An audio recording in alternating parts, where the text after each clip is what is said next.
What's up, fellow nerds? I'm Josiah. I'm Nick. We're friends. We're playing Marvel Rivals. We are friends and rivals.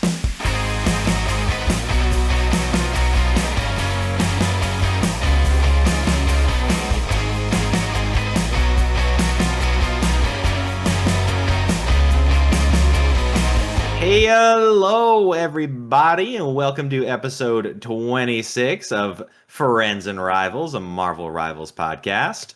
We gotta, hype it up. We gotta return to form for you here today. What? After weeks and weeks of season 3 news and Rivals quarterlies and stuff, we got a very normal Friends and Rivals news main topic, armed and dangerous heroes spotlight, Reddit take, all that good stuff. And as a throwback to the good old days, we get to thank Night Gobbler. Thank you, Night Gobbler. Thanks in advance, Night Gobbler. But yeah, it's gonna be a good one today. But before we jump into all that, Nicholas, how you feeling right now? Good. Hey, I want to do a little Friends and Rivals quiz for you. What was the last episode number where we did a hero spotlight, and who was the hero? Okay, well, it's got to be episode 22, right? Nope. 23? Nope. Wrong 21. direction. 21. Oh, dang. And the hero spotlight was Moon Knight, right? Yeah. Yeah, okay, So okay. It was 2 close. weeks. That was 2 weeks before season 3 came out. It's the last time we were able to do hero spotlight, just because, well, sometimes just because of our lack of time management, but sometimes just because ridiculous amounts of news and compressing seasons together and whatever. Because in after this week, it's going to be at least 2 more weeks before we can do another one. Yep. Because we're going to have 3.5 and Blade. Yep. Yeah, I'm doing good. You don't have any other sort of like geological plate tectonic water related phenomenon going on right now, do you, by chance? I know that's really oddly specific, but I'm getting a feeling that there might be something happening. Well, yeah, so I just found out I'm on Tsunami Watch, which is like not a thing that I've ever heard of on the coast that I live on.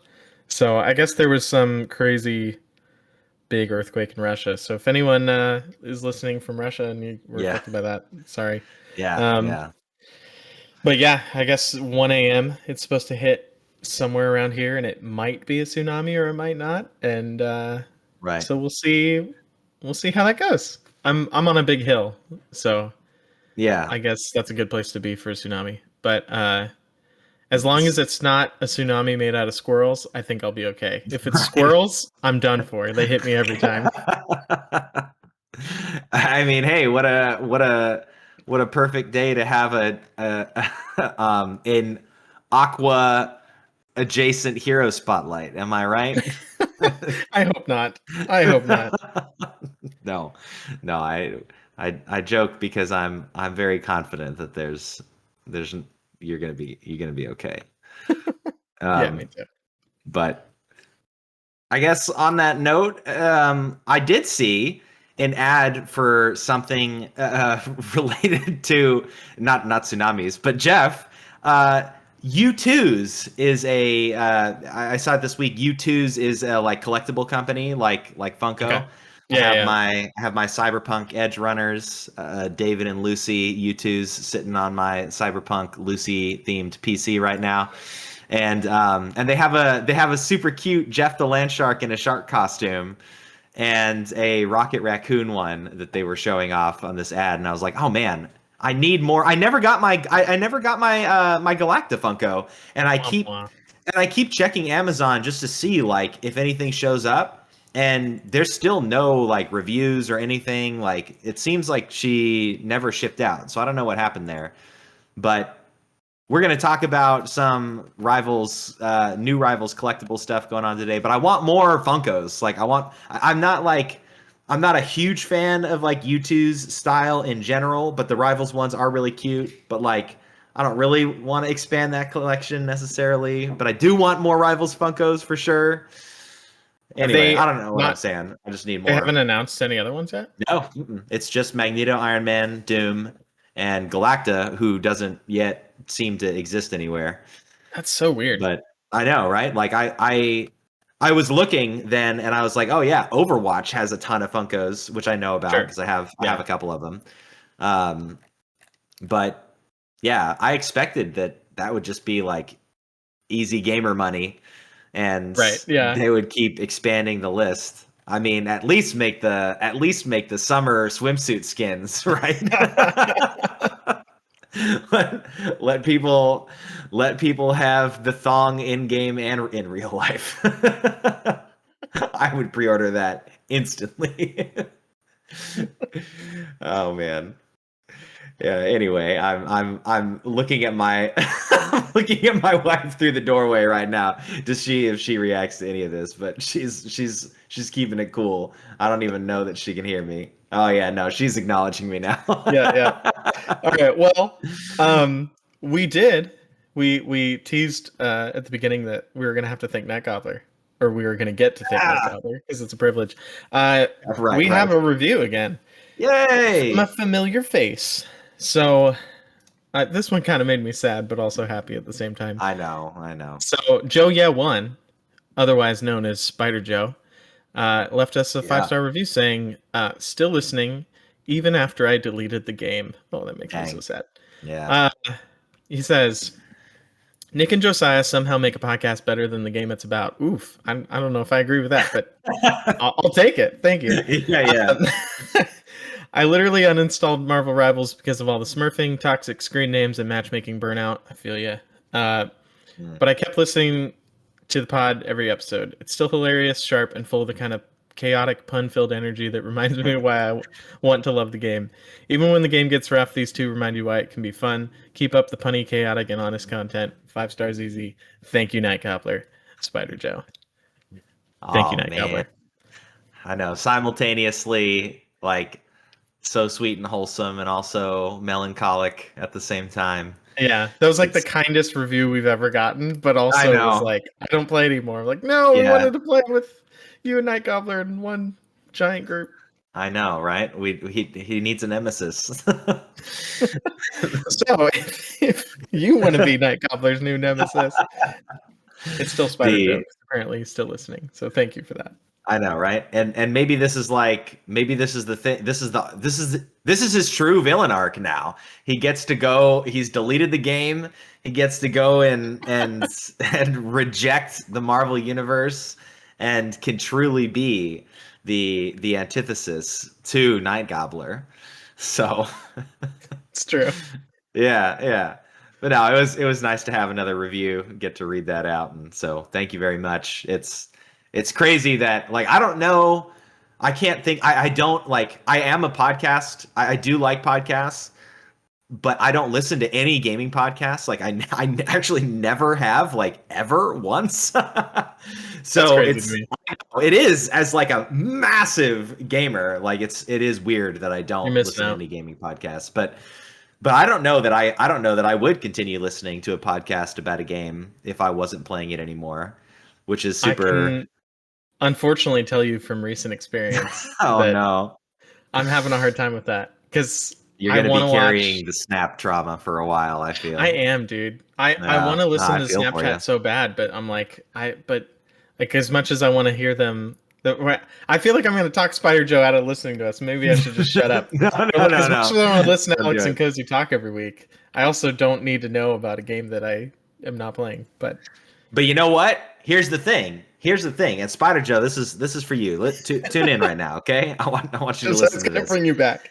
No. I mean, if anything, the devs can bring you back. But you mentioned matchmaking burnout. Hey, if you heard last episode, you know we're there with you, and everybody is holding their breath, hoping that the devs are cooking something up for 3.5 and beyond that helps fix that. All right, that's a fixable thing. All right, toxic screen names. I mean, we got to report. We report those people. We ban them. Hopefully they get better filters for that. Smurfing, hey, we know people are getting banned for smurfing and stuff like that now. So hopefully all these things are things that can be improved and get better, and maybe one day Spider Joe will Rise again. return to the throne of villainy as he should. All right. I guess on that note, let's talk about some news. Yeah.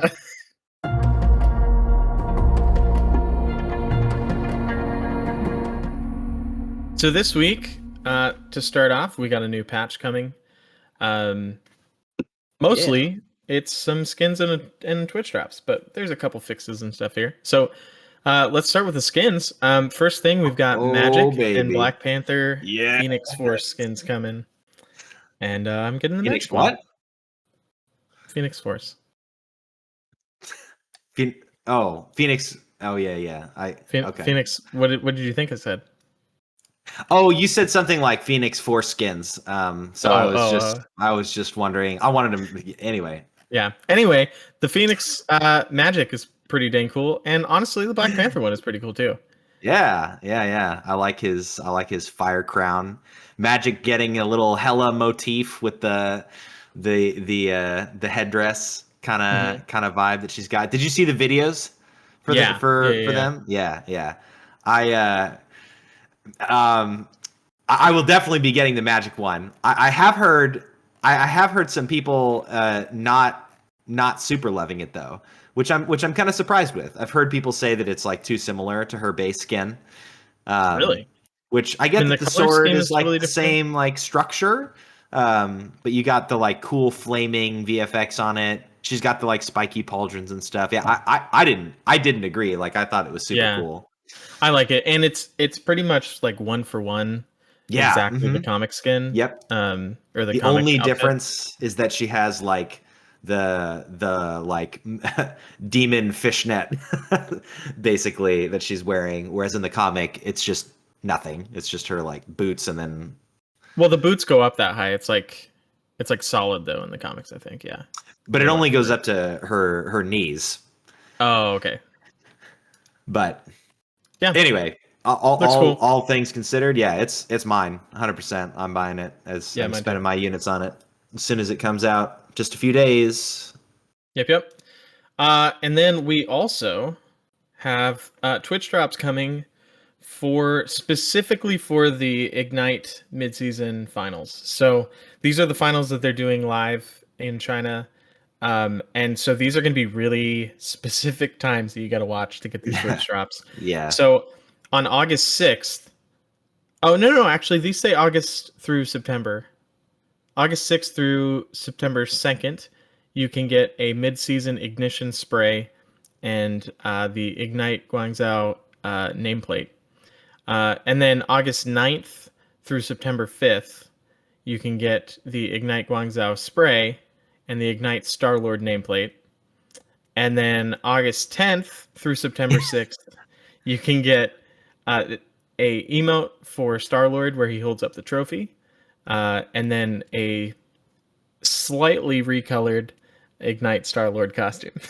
Yeah. It's a gold and blue instead of his like yellow and blue that he normally is. It's yeah.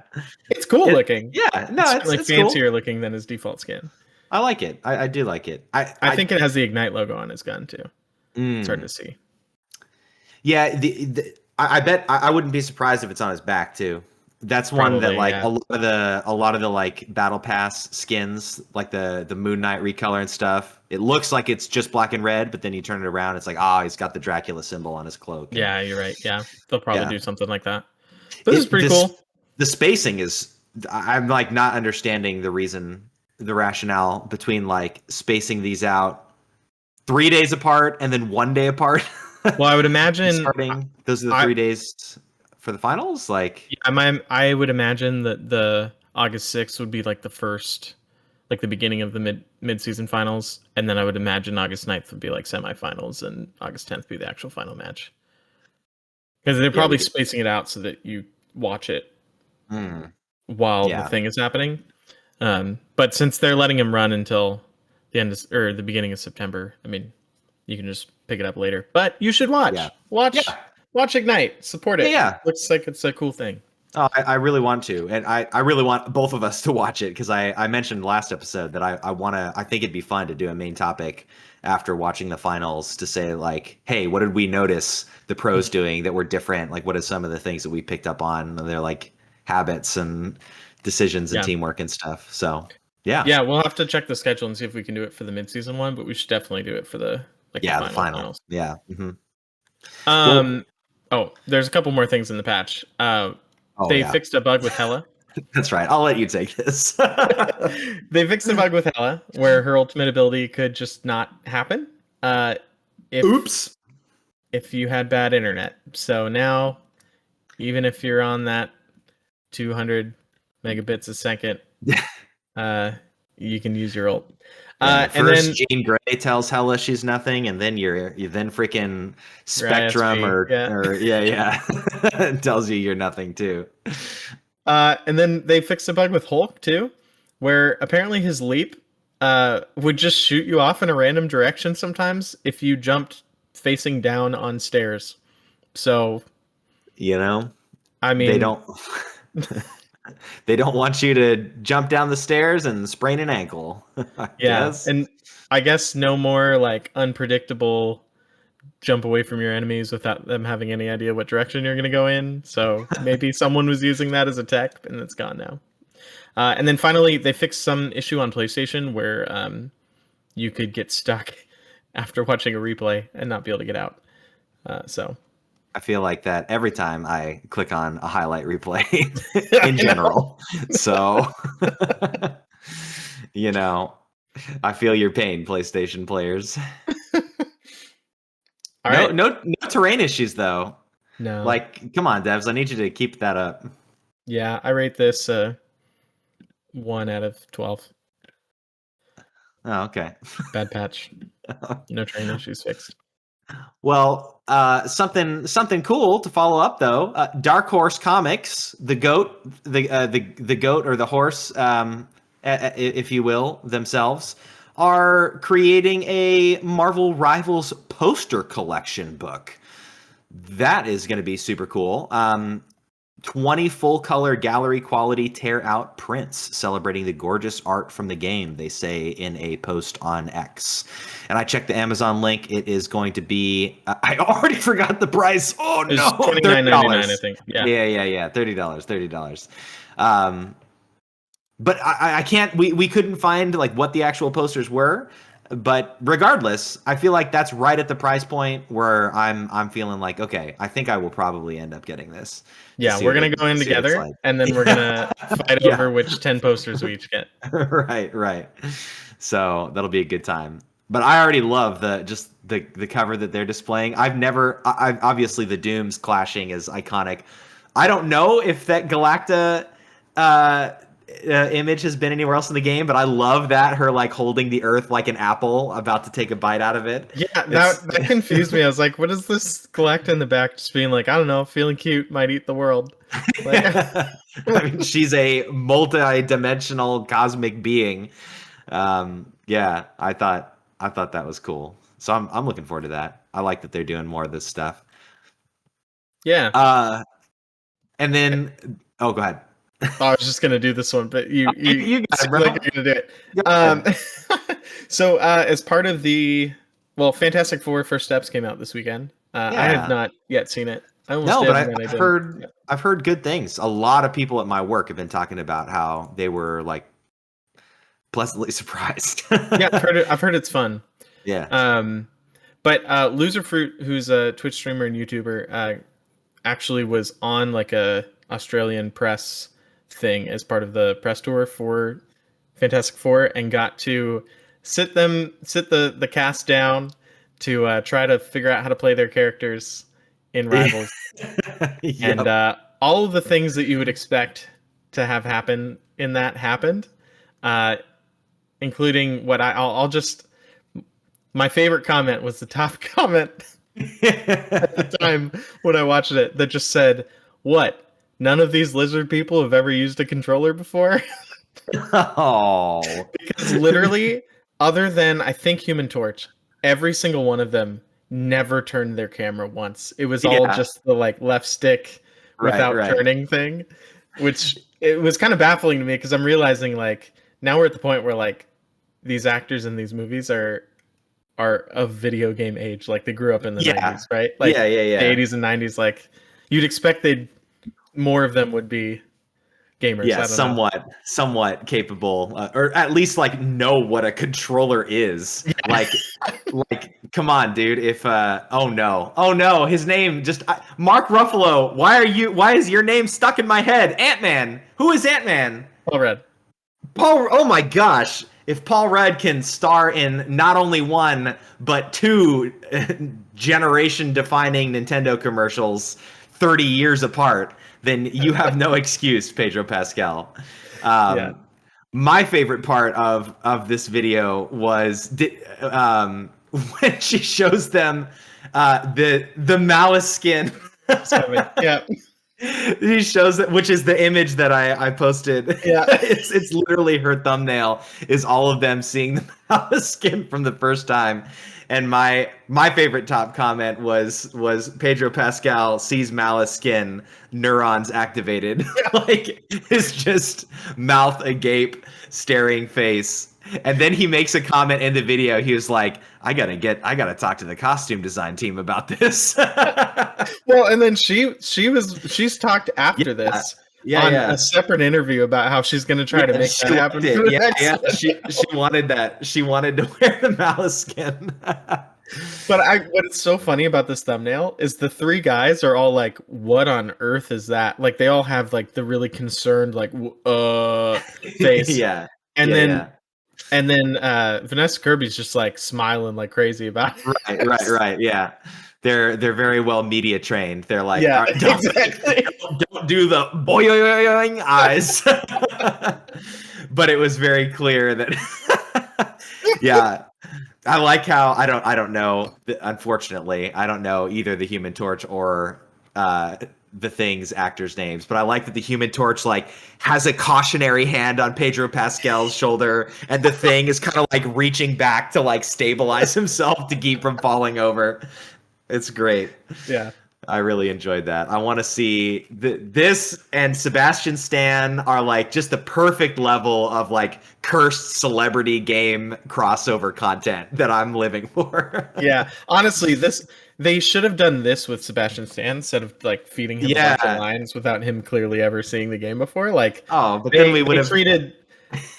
I know. Who would ever was, our segment? I know it was great for us, but they treated these four a lot better than how dirty they did him by just throwing him in front of something like that.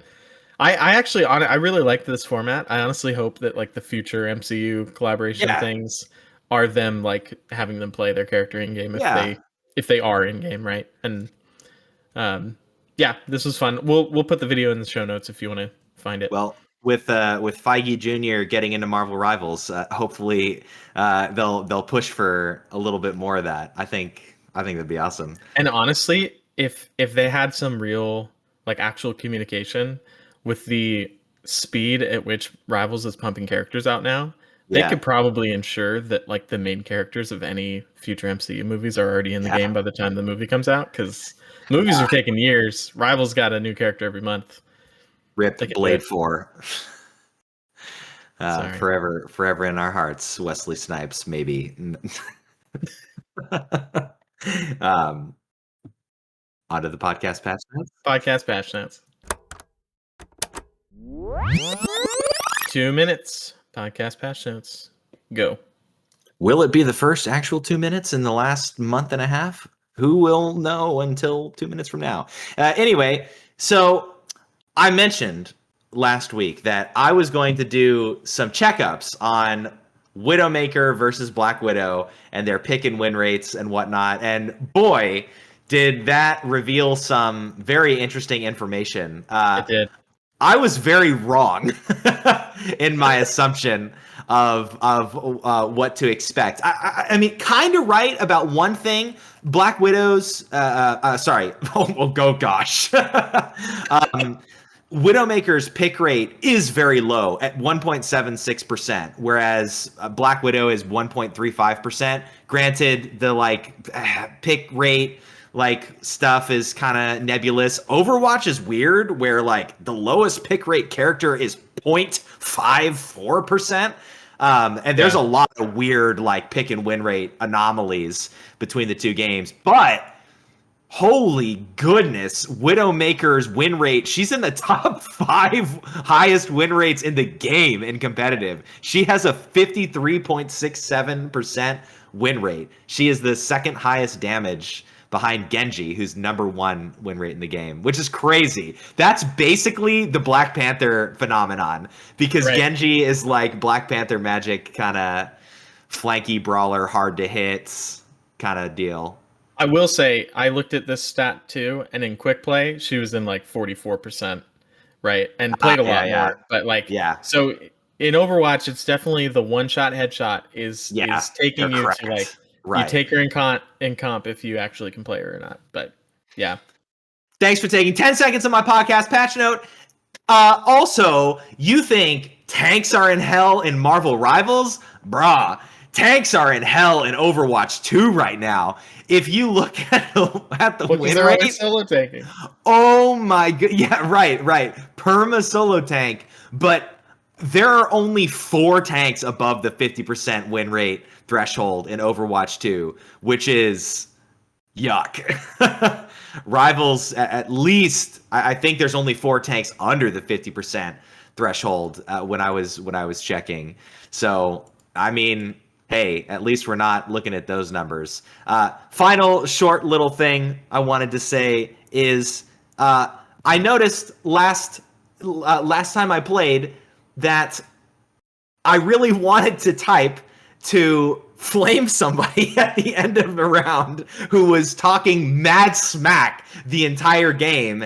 And because of the new UI integrations of showing me my hero progression, I couldn't type until I could get past all that. And then they had left the game already, and I got no catharsis. Let me flame while the hero progression stats are playing out. Okay, Rivals, let me be toxic. That's brilliant.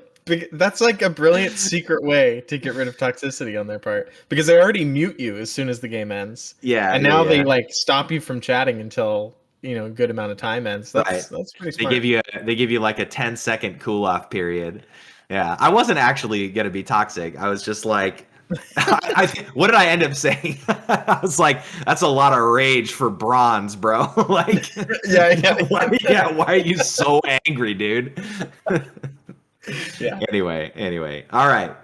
2 minutes and 30 seconds on the clock. And it's more like 3.5, but yeah. And go. Okay, so first podcast patch note to what I just said 2 minutes ago. Before Overwatch people come in, I am aware that Overwatch has 6v6 now as well, which they did because of Rivals. So Coliseum. No, they didn't. According to the game director, they haven't made any changes because of Rivals. Yeah, he's said things out of both sides of his mouth on that every time he's interviewed. He's like, yeah, it's good that we have competition, but oh no, nothing has been related to Rivals. Yeah. So anyway, yeah. And then Phoenix Science. So I mentioned last episode that there was someone that I insta-killed with Phoenix ult that was not Hela. And that was both true and false. But I went and I did the work, and I forced Marcy, our editor, to do the work with me. And Josiah tried to kill me as Spider-Man randomly as I was doing it, which was not annoying at all. No, dude. So we did. We went. Joy.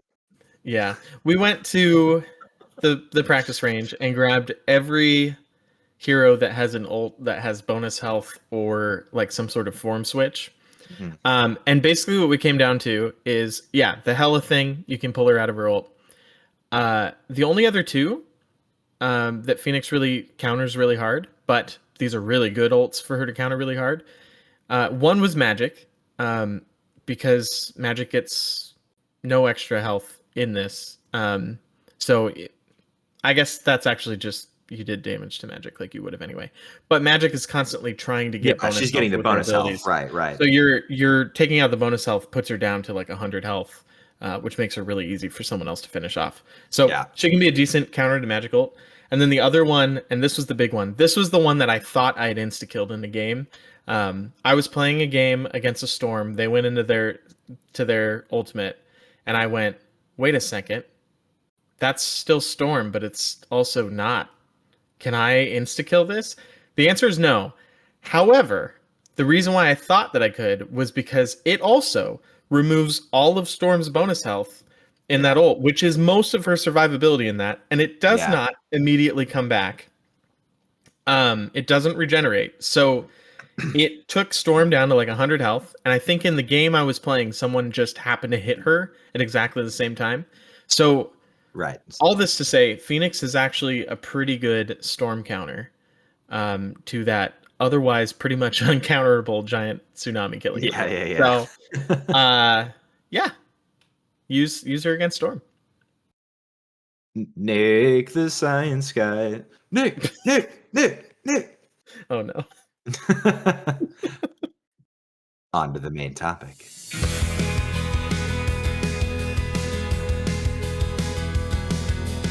Golly gee, we are moving right along this episode to trying to make up some, we really should have had this in one of our podcast patch notes. We said at the end of last episode, woo, we made it under 3 hours. We did, in fact, not make it under 3 hours, but dang it, we sure will this time. Knock on wood. I'm at an IKEA desk, so I don't have any actual real wood anywhere near me. But anyway, we are doing. Sorry, IKEA, I love you. We are doing another tier list, but in what I'd like to believe we've come to be known as regarding our tier list work. We're putting a unique spin on it. We are doing a tier list of heroes that we hate to see on the enemy team, and Nick, I appreciate you explaining why the tier list is inverted. Yeah. Before we started this segment, what's up with that? Yeah. So because this is heroes that we hate, this is like a descent into hell. So if we hate seeing a character on the enemy team the most, they will be F tier, which is at the top of the tier list, and S tier at the bottom is this is great, free rank. Like we're gonna destroy this. Yeah. We're gonna crush it. I'm keeping F tier being I hate this, but that means it's gonna be at the top for this one. Right. This is gonna be like, I always go into these tier lists thinking like, oh, this is gonna be super easy, and it's always really freaking hard. Yeah. To like decide where we're gonna place people. Also, we're gonna use the same format we did last time, where instead of doing two separate tier lists for both Nick and I, we have to agree on where the hero goes. So this should be fun. Shall we kick it off? Yeah, we always pick on Adam and Black Panther first. Do we want to go backwards? Oh, shoot. All right. Yeah, I'm down. All right, we're starting with Wolverine. Oof. Man. I mean, I feel like Wolverine's gotta either be D or F. Like, if you're, especially in Season 3 economy, like, as a Vanguard player, Wolverine is absolutely your worst nightmare. I feel like because he is objectively one entire hero rank's worst nightmare, that he belongs way up there. I think Wolverine on his own is D. I think Wolverine, if they have a Phoenix, is F. Ooh. All right. I've got things in mind for F tier, and I'm just thinking. I have two in particular. Yeah. But I'm thinking F tier throws me into a blind rage at the beginning of the game as soon as I realize that's what I'm up against. And Wolverine doesn't until I see that he goes Phoenix Force, baby. And then his mutton chops burn with a righteous rage. Yeah, I'm okay with that. Yeah, we're okay with D. All right. Yeah. All right. Winter Soldier. Winter Soldier, I'm feeling B or A, to be honest. Like, I don't get too angsty. I get angsty when he uses his ult. Now, if this were a tier list of what ultimates do we hate the most on the enemy team, Winter Soldier would be up there as a D or an F for me personally. Yeah, I think typically in the game, I'll have him down in A, but then the ult brings it up to B. So I would Yeah. put him in B. Yeah. Nice. I agree with Okay. that. And then we got Venom. I gotta say Venom's pretty high for me. I get really annoyed when there's Venom on the other team because Oh they just yeah. never die. Yeah, a good Venom. I'll put him up there with you. I don't feel like a good Venom is like personally a huge threat to my life, but he is a huge threat to the team and Right. like the flow of the game. Venom is like Captain America, spoiler alert, where they both just have this insane irritation factor of being unkillable. Yeah, I think D. I think D. Okay, cool. We'll put him there then. Ultron.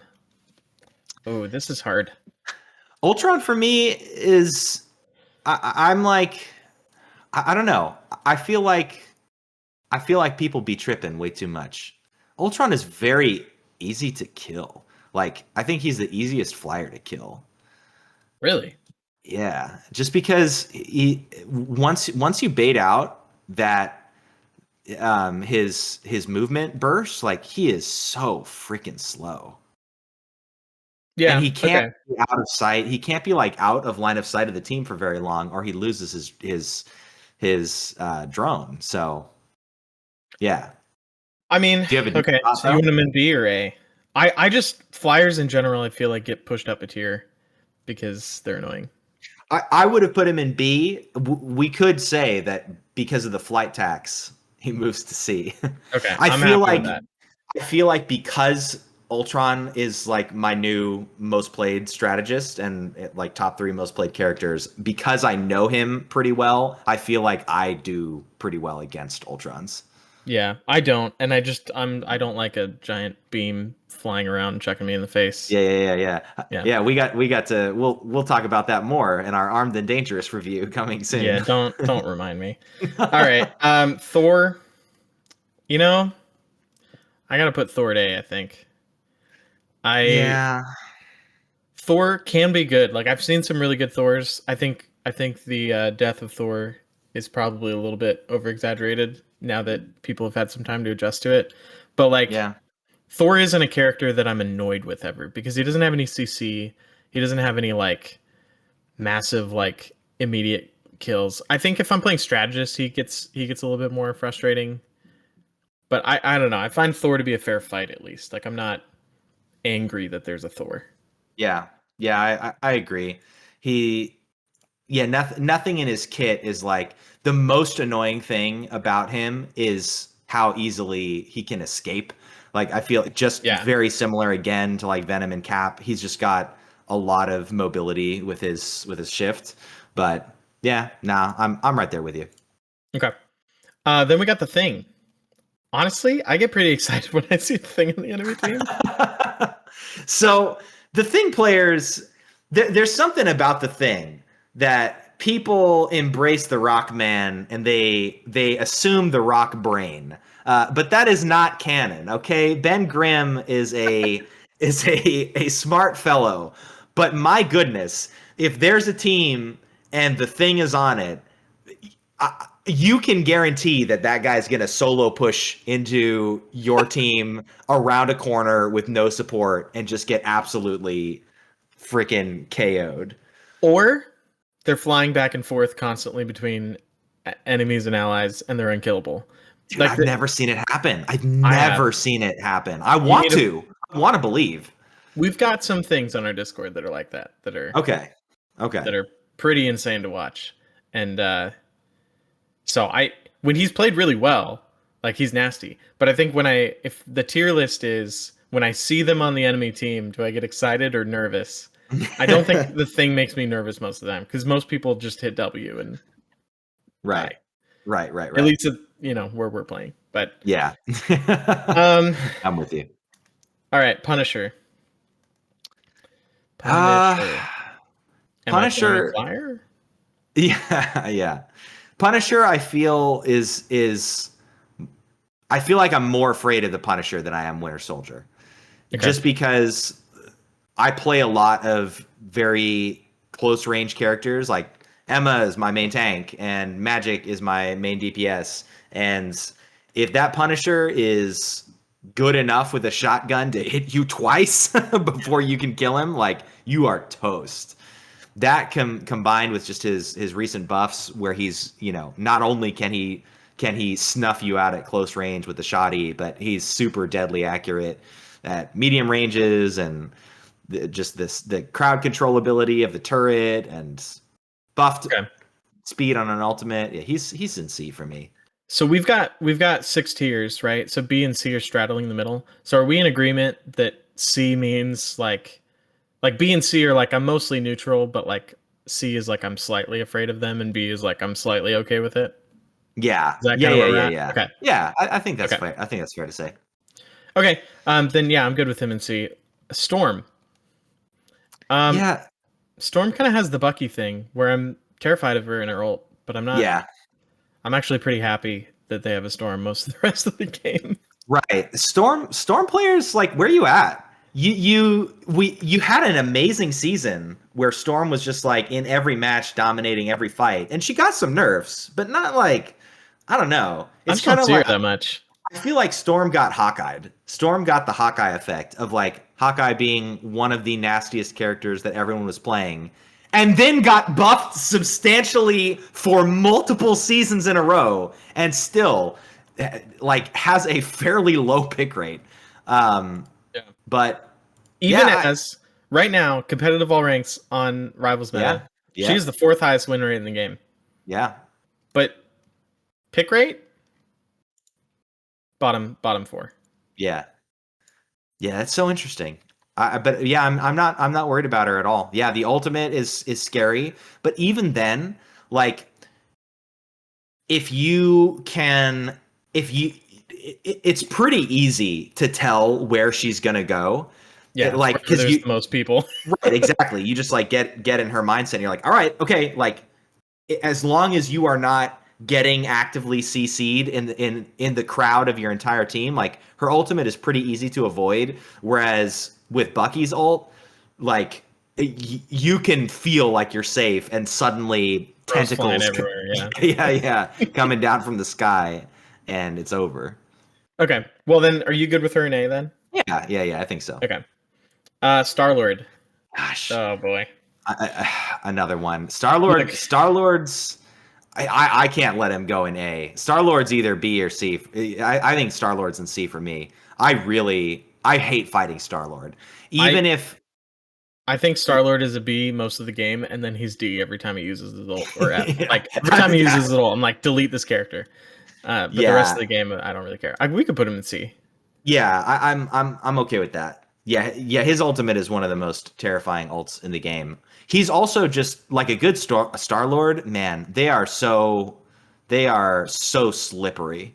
Very hard to kill. And I always get surprised by I don't know why. Like, it's a core part of his kit, his rocket boots, but I'm always surprised by like where they end up. Because I'll be like playing Ultron or something on Spider Tokyo, and yeah, he's on the freaking bell tower, just knocking me out, Yeah. So. All right, Squirrel Girl, F tier. We can move on. I don't. She's not F for me. She's not F for me, dog. I told you last week, Squirrel Girl has become my new Iron Man, which was my new Hawkeye. Which was your new Iron Fist. It's like every time I see her in a game, I'm just like, dang it. She's just obnoxious. I'm willing to say D. Dude, she's like an A for me. Then I'm willing to say D. You're as worried about Squirrel Girl as you are about Wolverine. No, I didn't say worried. I said I hate her. Oh, okay. Being in the game. Right. Like when she's on the enemy team, I'm angry. So we're taking this not as in like fear and trembling, but as in just like, great, I have to freaking fight Squirrel Girl again. Yeah, the tier list was who do we hate seeing on the other team the most? Man, I'm sorry, Marcy. This is not fair for you. My team. Yeah. How did we switch all of a sudden? I'm the Squirrel Girl hater for this episode. I mean, I hate Squirrel Girl because I don't like playing her. I don't mind fighting against her. I was the one that was saying I don't think I'd ever been killed by her ult. Now I definitely have. Like, I've been paying more attention, and I've absolutely been killed by her ult every single time. And I did get killed by her Iron Man rocket team up, and that was freaking annoying because yeah, she wasn't even like aiming for me or anything. But no, It's a C.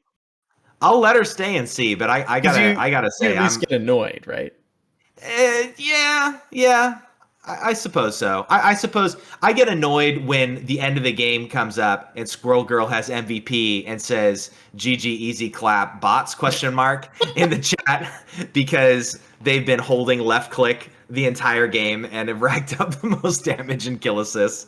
But sorry again. As I apologize on Nick's behalf, now I apologize directly. But yeah. All right, Spider-Man. Spider-Man is F for me. Spider-Man is easy F. Spider-Man is terrifying. Like,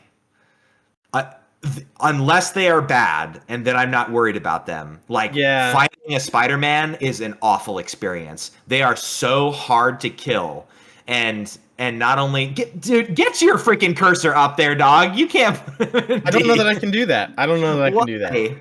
Because the initial moment when I see there's a Spider-Man on the other team, I'm not sure if they're going to be garbage or if they're going to be annoying. They're going to be one or the other. And usually I'm worried that they're going to be really, really good. But I don't think it's enough for me to say that they're like, I don't know. I mean, but see, but if we're doing it like that, we're gonna get stuck in that one for all the high skill cap characters because all the high skill cap characters are either going to be awful or they're going to be really good. So I mean, do we just say that they take that tax? But then I don't know who would be an F, honestly, because most of them are for me are the low high skill cap high. characters that murder everyone in the background. No, I can put him there maybe.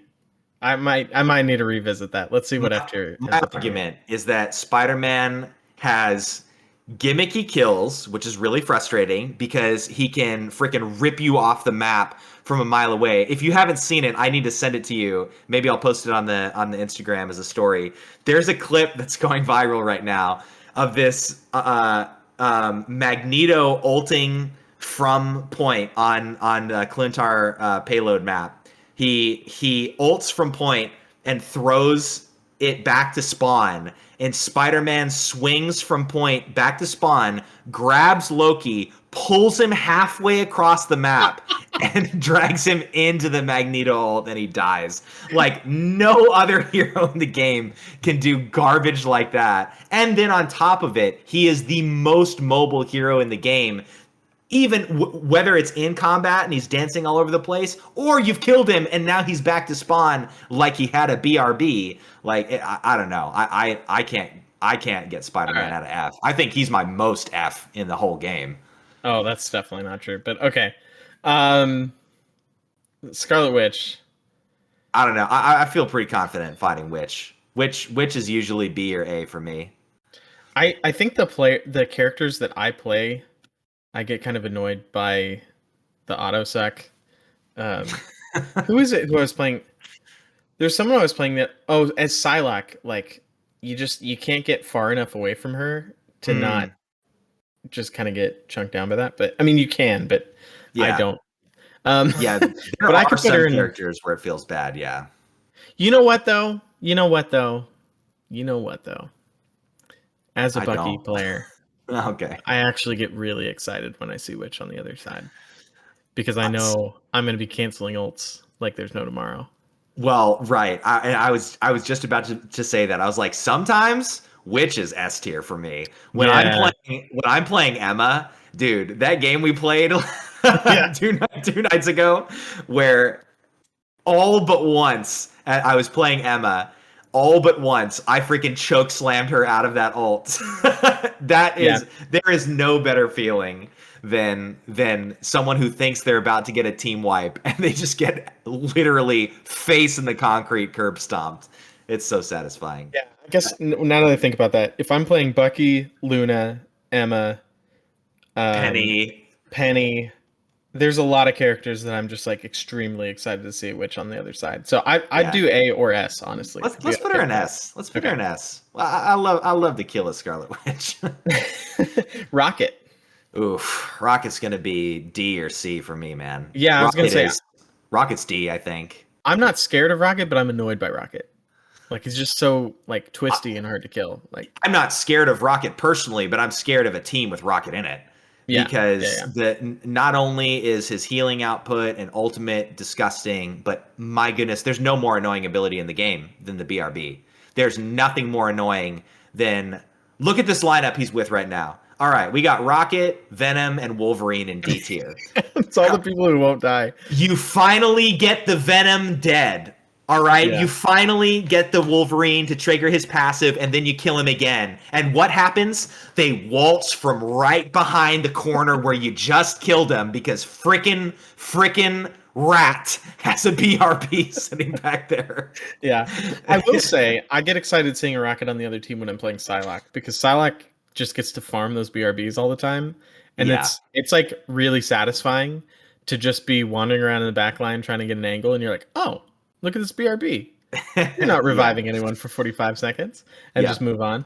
But typically, I'll put him in D, and the win rate. I mean, the win rate bears that out. That like you should be afraid when you see a Rocket on the other team because it just means they're way more likely to win. So yeah, he's disgusting. Yeah. All right, Psylocke. Psylocks don't scare me at all. Psylocke is. I'm not like happy to see her, but I like. I don't know. You do play a lot of like Vanguard though. I do play a lot of Vanguard, and Ultron, who she's not really great against. And then when I'm playing DPS, I'm playing Magic and Namor, who like, nah, Psylocke's not getting me. So for me, she's an A. Yeah, I'll put her in B because I know she's good a lot of the time. But I don't know. I want to put her up higher only because when I play her, I know that she can be scary. But I think the characters that I play too, like she's not that scary to me either.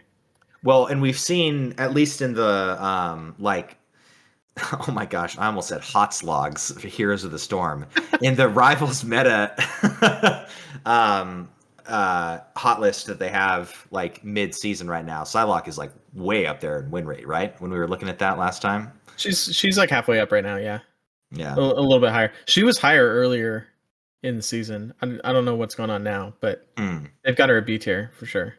Yeah. I'll put her in B if you're okay with that. Yeah. Because I think she's like a solid character, and so I'm always like worried that they're going to be really good. Yeah. But I'm not usually like personally worried on the characters that I play. But that's also because I don't play a lot of strategists. Right. All right, Phoenix. This is tough only because she just came out. I know. And so when I see a Phoenix, I think like this could be anything. Like it could be someone who's a Phoenix main now. It could be someone just trying her out for the first time. I think the potential is to be really obnoxious with all of the group stuns and like chain kills and everything. Right. I just don't experience that. I do feel that. Like I was just saying that I haven't played Phoenix since the like couple hours that I put in the first day I got back from vacation, and I did feel that way. I feel like when I was like doing the stun chains and stuff, I was just deleting people, but I haven't had that happen to me. Like I've been killed by the Phoenix ult more than anything else in her kit, which is unfortunate, but yeah, I don't know. I personally don't feel like she's C. I feel more B, but I can. I'm okay putting her high B for now. Okay. But just knowing that if I made this tier list next season, I'd probably put her higher. Yeah, but in the right/wrong, right for her, wrong for you team comp. Yeah, she's going to be real frustrating. Yeah. Penny is an interesting one. Again, very swingy. Yeah. Penny. She's going to be either like top of C or bottom of D for me. I think Penny is really annoying. Penny is. I'm going to say bottom of D because we play a lot of Psylocke and Magic between the two of us. And like, she's really annoying when you're playing those. When you're playing Magic, like if we did this back when I was on the Magic Lord grind, I would have put her in F. Like, right. It was just like, you see a Penny, you're like, oh, my team's not going to kill the nests. Like I can only poke at it from afar every once in a while or throw a demon in there and run away. Like, so. Right.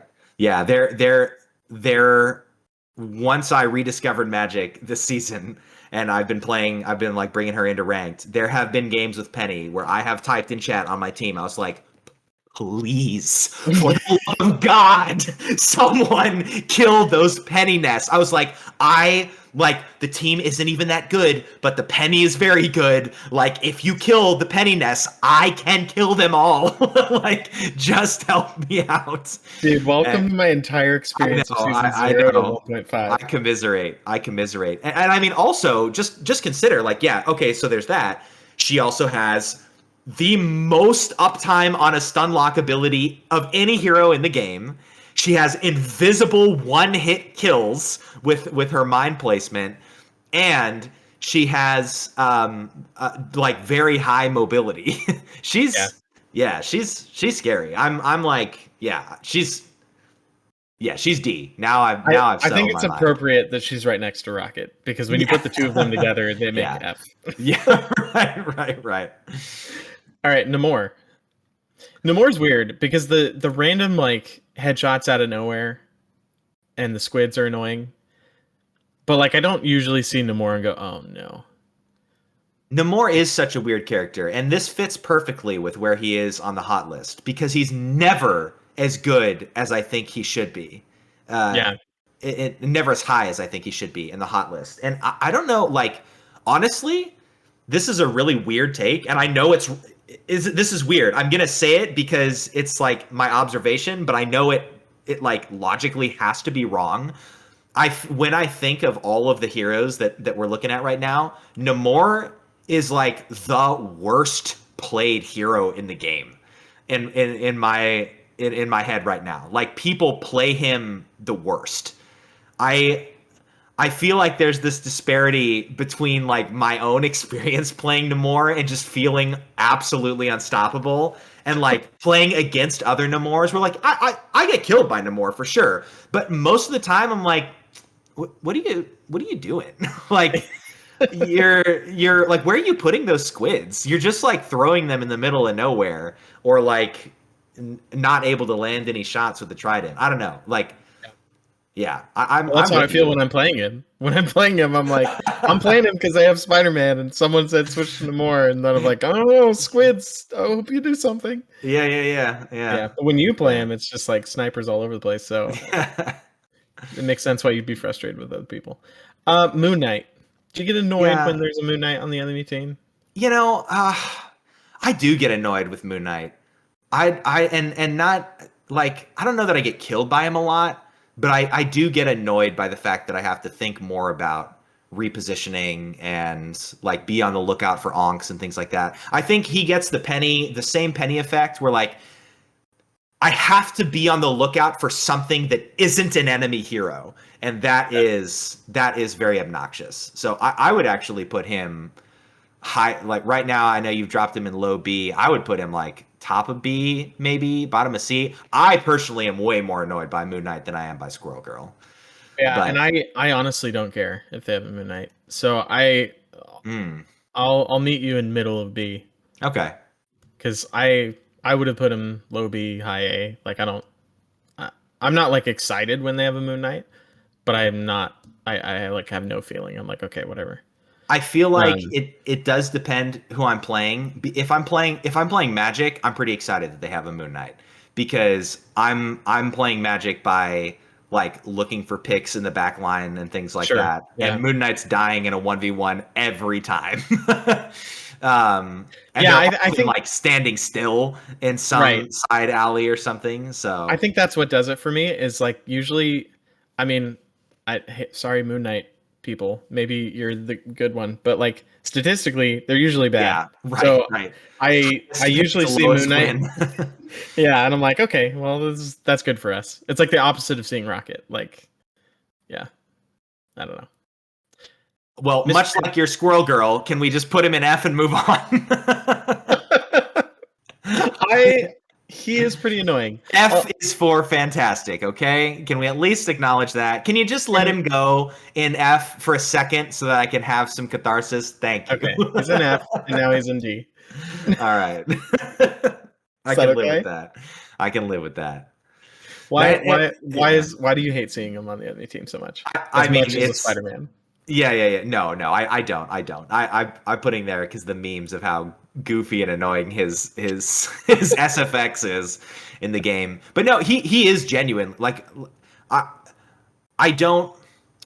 Mr. Fantastic is another weird example where he's like a reverse Namor. I don't see a lot of bad Mr. Fantastics.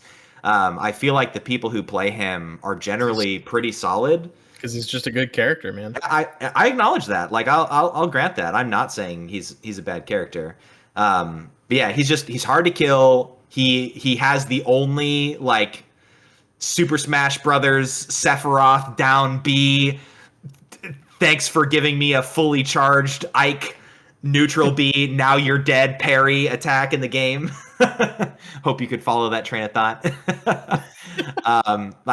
Wide read, he's got the parry, is what I'm saying. Like, yeah. That's really annoying. Again, having to like not do what all of your neurons are telling you to do, which is shoot the hero in front of you, is very frustrating. Yeah, and if your teammates aren't on the same page as you and they keep shooting him, then he kills you. Yeah, he's. I mean, he also is up there on win rate. Like he's right around Ultron. Yeah. When you look at Rivals. Oh yeah. And he's played more than Ultron.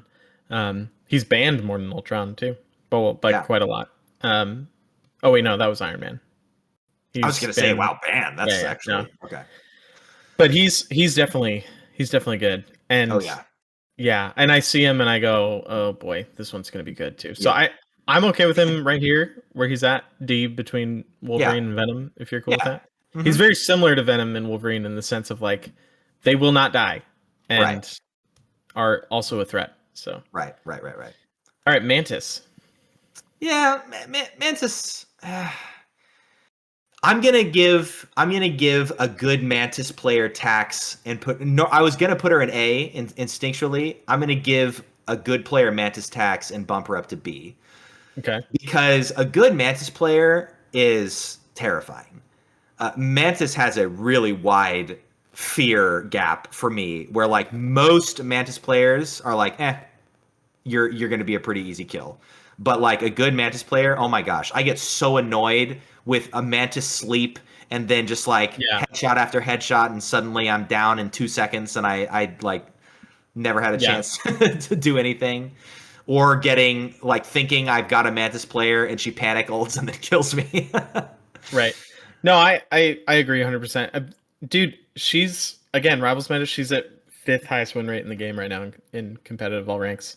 Yeah. Which is not what I expected. I think she always flies under the radar. So I think putting her in that B spot is good because like I'm not annoyed when I see a Mantis on the other team. I'm usually actually kind of like, all right, cool, a squishy in the back line that I can kill. But I don't think it actually works out that well. So I like her there because she's hiding lower than she should be, which is right.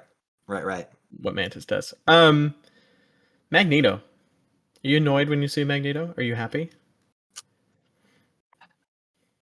I feel like Magneto's C for me. Magneto is one of, if not the best tank in the game. I think just pretty objectively.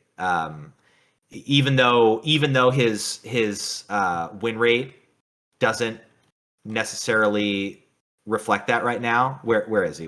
Yeah, I think he's the sub 50. He's the first sub 50. Yeah, he's 48.91%.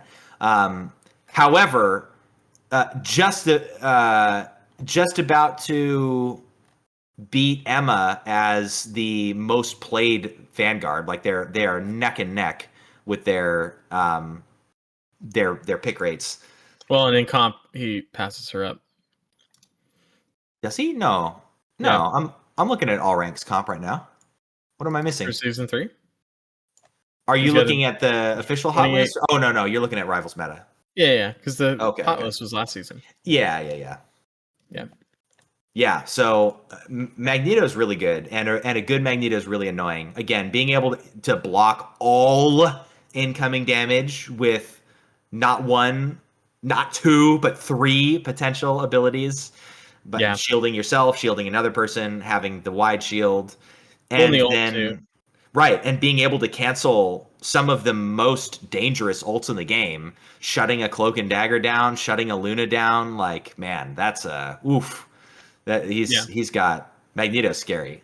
Yeah. I'd honestly put him like close to the top of C tier, Yeah. probably. Yeah. Yeah, I'm I agree. cool with that. All right, Magic. Magic Magic is always good. They're always good every time. They But always are you really like, are you frustrated when there's an enemy Magic? I Are you am like scared? I'm not immediately, but then halfway through the game when they're 37-2 and like no one can kill them. Yeah, every time. Maybe I'm just having selective memory. I don't know. She can't go on F for me. I don't know. Spider-Man is so much more obnoxious than her. Maybe I'm just having selective memory because now that I feel genuinely like pretty good with magic, I feel like I know how to counter her too, but I I I feel could that put way too she's until D. I go up against an enemy Magic, and then they always have 8 portals somehow, and I don't know how they have Yeah, that yeah, many yeah. because I only Right, have right. 2 when I play Magic, Right. but they have 8. Right. You guys get 2 portals? I only Yeah. have 1. What's All up with right. that? I'll put her next to Wolverine. I just think this is gonna sound like a sweeping statement, but I literally don't know of a game, and I'm sure this is just selective memory. But I don't know of a game that I've played where there's Magic on the enemy team and they haven't been MVP and been the reason we lost. Like, I don't see Really? Magic that often, but Hmm. every time it's a horrible experience. See, I think I've had so much fun. Yeah, I'm just gonna. I still don't want her to be an F, but I'm okay with her being top of D. I've had so much fun playing Magic and fighting enemy Magics lately, and just Oh being yeah. like, Oh yeah, yeah, yeah. like both of us portal, portal stepping and stuff, and just trying to see who's got the better tech and Yeah, yeah, whatnot. yeah. Like, But if you're playing anyone other than Magic and there's Magic on the other team, it's not a fun experience. I don't know why. This is weird. I know my memory's got to be wrong. I'm like trying to envision myself being uppercut and deleted by Magic, and I haven't experienced that a lot. But but obviously I know The world has that. experienced it a lot I because know. Right. She's she's the always highest win rate duelist, highest. Yeah, second I overall know. behind Penny, I and know. yeah, Yeah. yeah, yeah. No, top of D. Yeah. I'm okay with that. And honestly pretty high in pick right now, which scares me. I know. I saw that too. I don't want that to happen. I don't want that That to needs to happen either. stop. Cool guy, stop making such good videos. Just DM them to Nick and Well, I. the Magic one was a long time ago. Like I don't know, but I know. Luna, Luna on the enemy team, is she Yeah. ulting? F. I it just because I Luna is one of those one. I mean, you should be ult tracking anyway, but Luna is one of those characters that like if she's in the game, like oh, I'm spending way more time this game mentally keeping track of ults because the Luna ult just like shuts down the game for so long and like shuts down Right. almost anyone else's ult, right? Like, Yeah. so I think she's annoying because she's a lot of mental tax that you have to play Right. throughout the game. Right. The amount of fun I have fighting against Luna is directly inversely proportional to the amount of fun I have playing against Scarlet Witch. Whereas Scarlet Witch, I'm ult tracking like, ooh, when are you gonna do it? And Luna, I'm like, oh gosh, when is she gonna do it? Yeah. I'm with you in D right now. Or like I high think, C. yeah, high C. She feels like Magneto, where like the game got more. There's more things for you to keep track of. Like Right. because they just shut down so many things that like with the Magneto bubble, you're like, okay, I can't fully commit to a combo until I see if Magneto's going to bubble them or not. And like it's the same thing with Luna with the right click. Yeah. And I mean, and it's not right. It's not just the ult. It's that she's got right click. She's got freeze. She has actually like pretty cracked damage output. If she Especially can with aim. I suck, yeah. Yeah. I suck. Actually, this moment brought to you by Cool Guy yet again. I learned from the Cool Guy Luna video that her I suck actually is less DPS than her normal primary fire. It's got a bigger hitbox, right? It has a bigger hitbox and it pierces targets, so there is more potential. But like, if let's just say a 1v1, you should not use that ability because it does less DPS. That makes sense in a 1v1. I just find when I'm playing her, I'll use it and just start playing Jeff as Luna when I use that ability, and you just like aim at the entire ally and enemy team, and then you just start chunking down people like crazy. It's yeah. The hitbox is outrageous. yeah.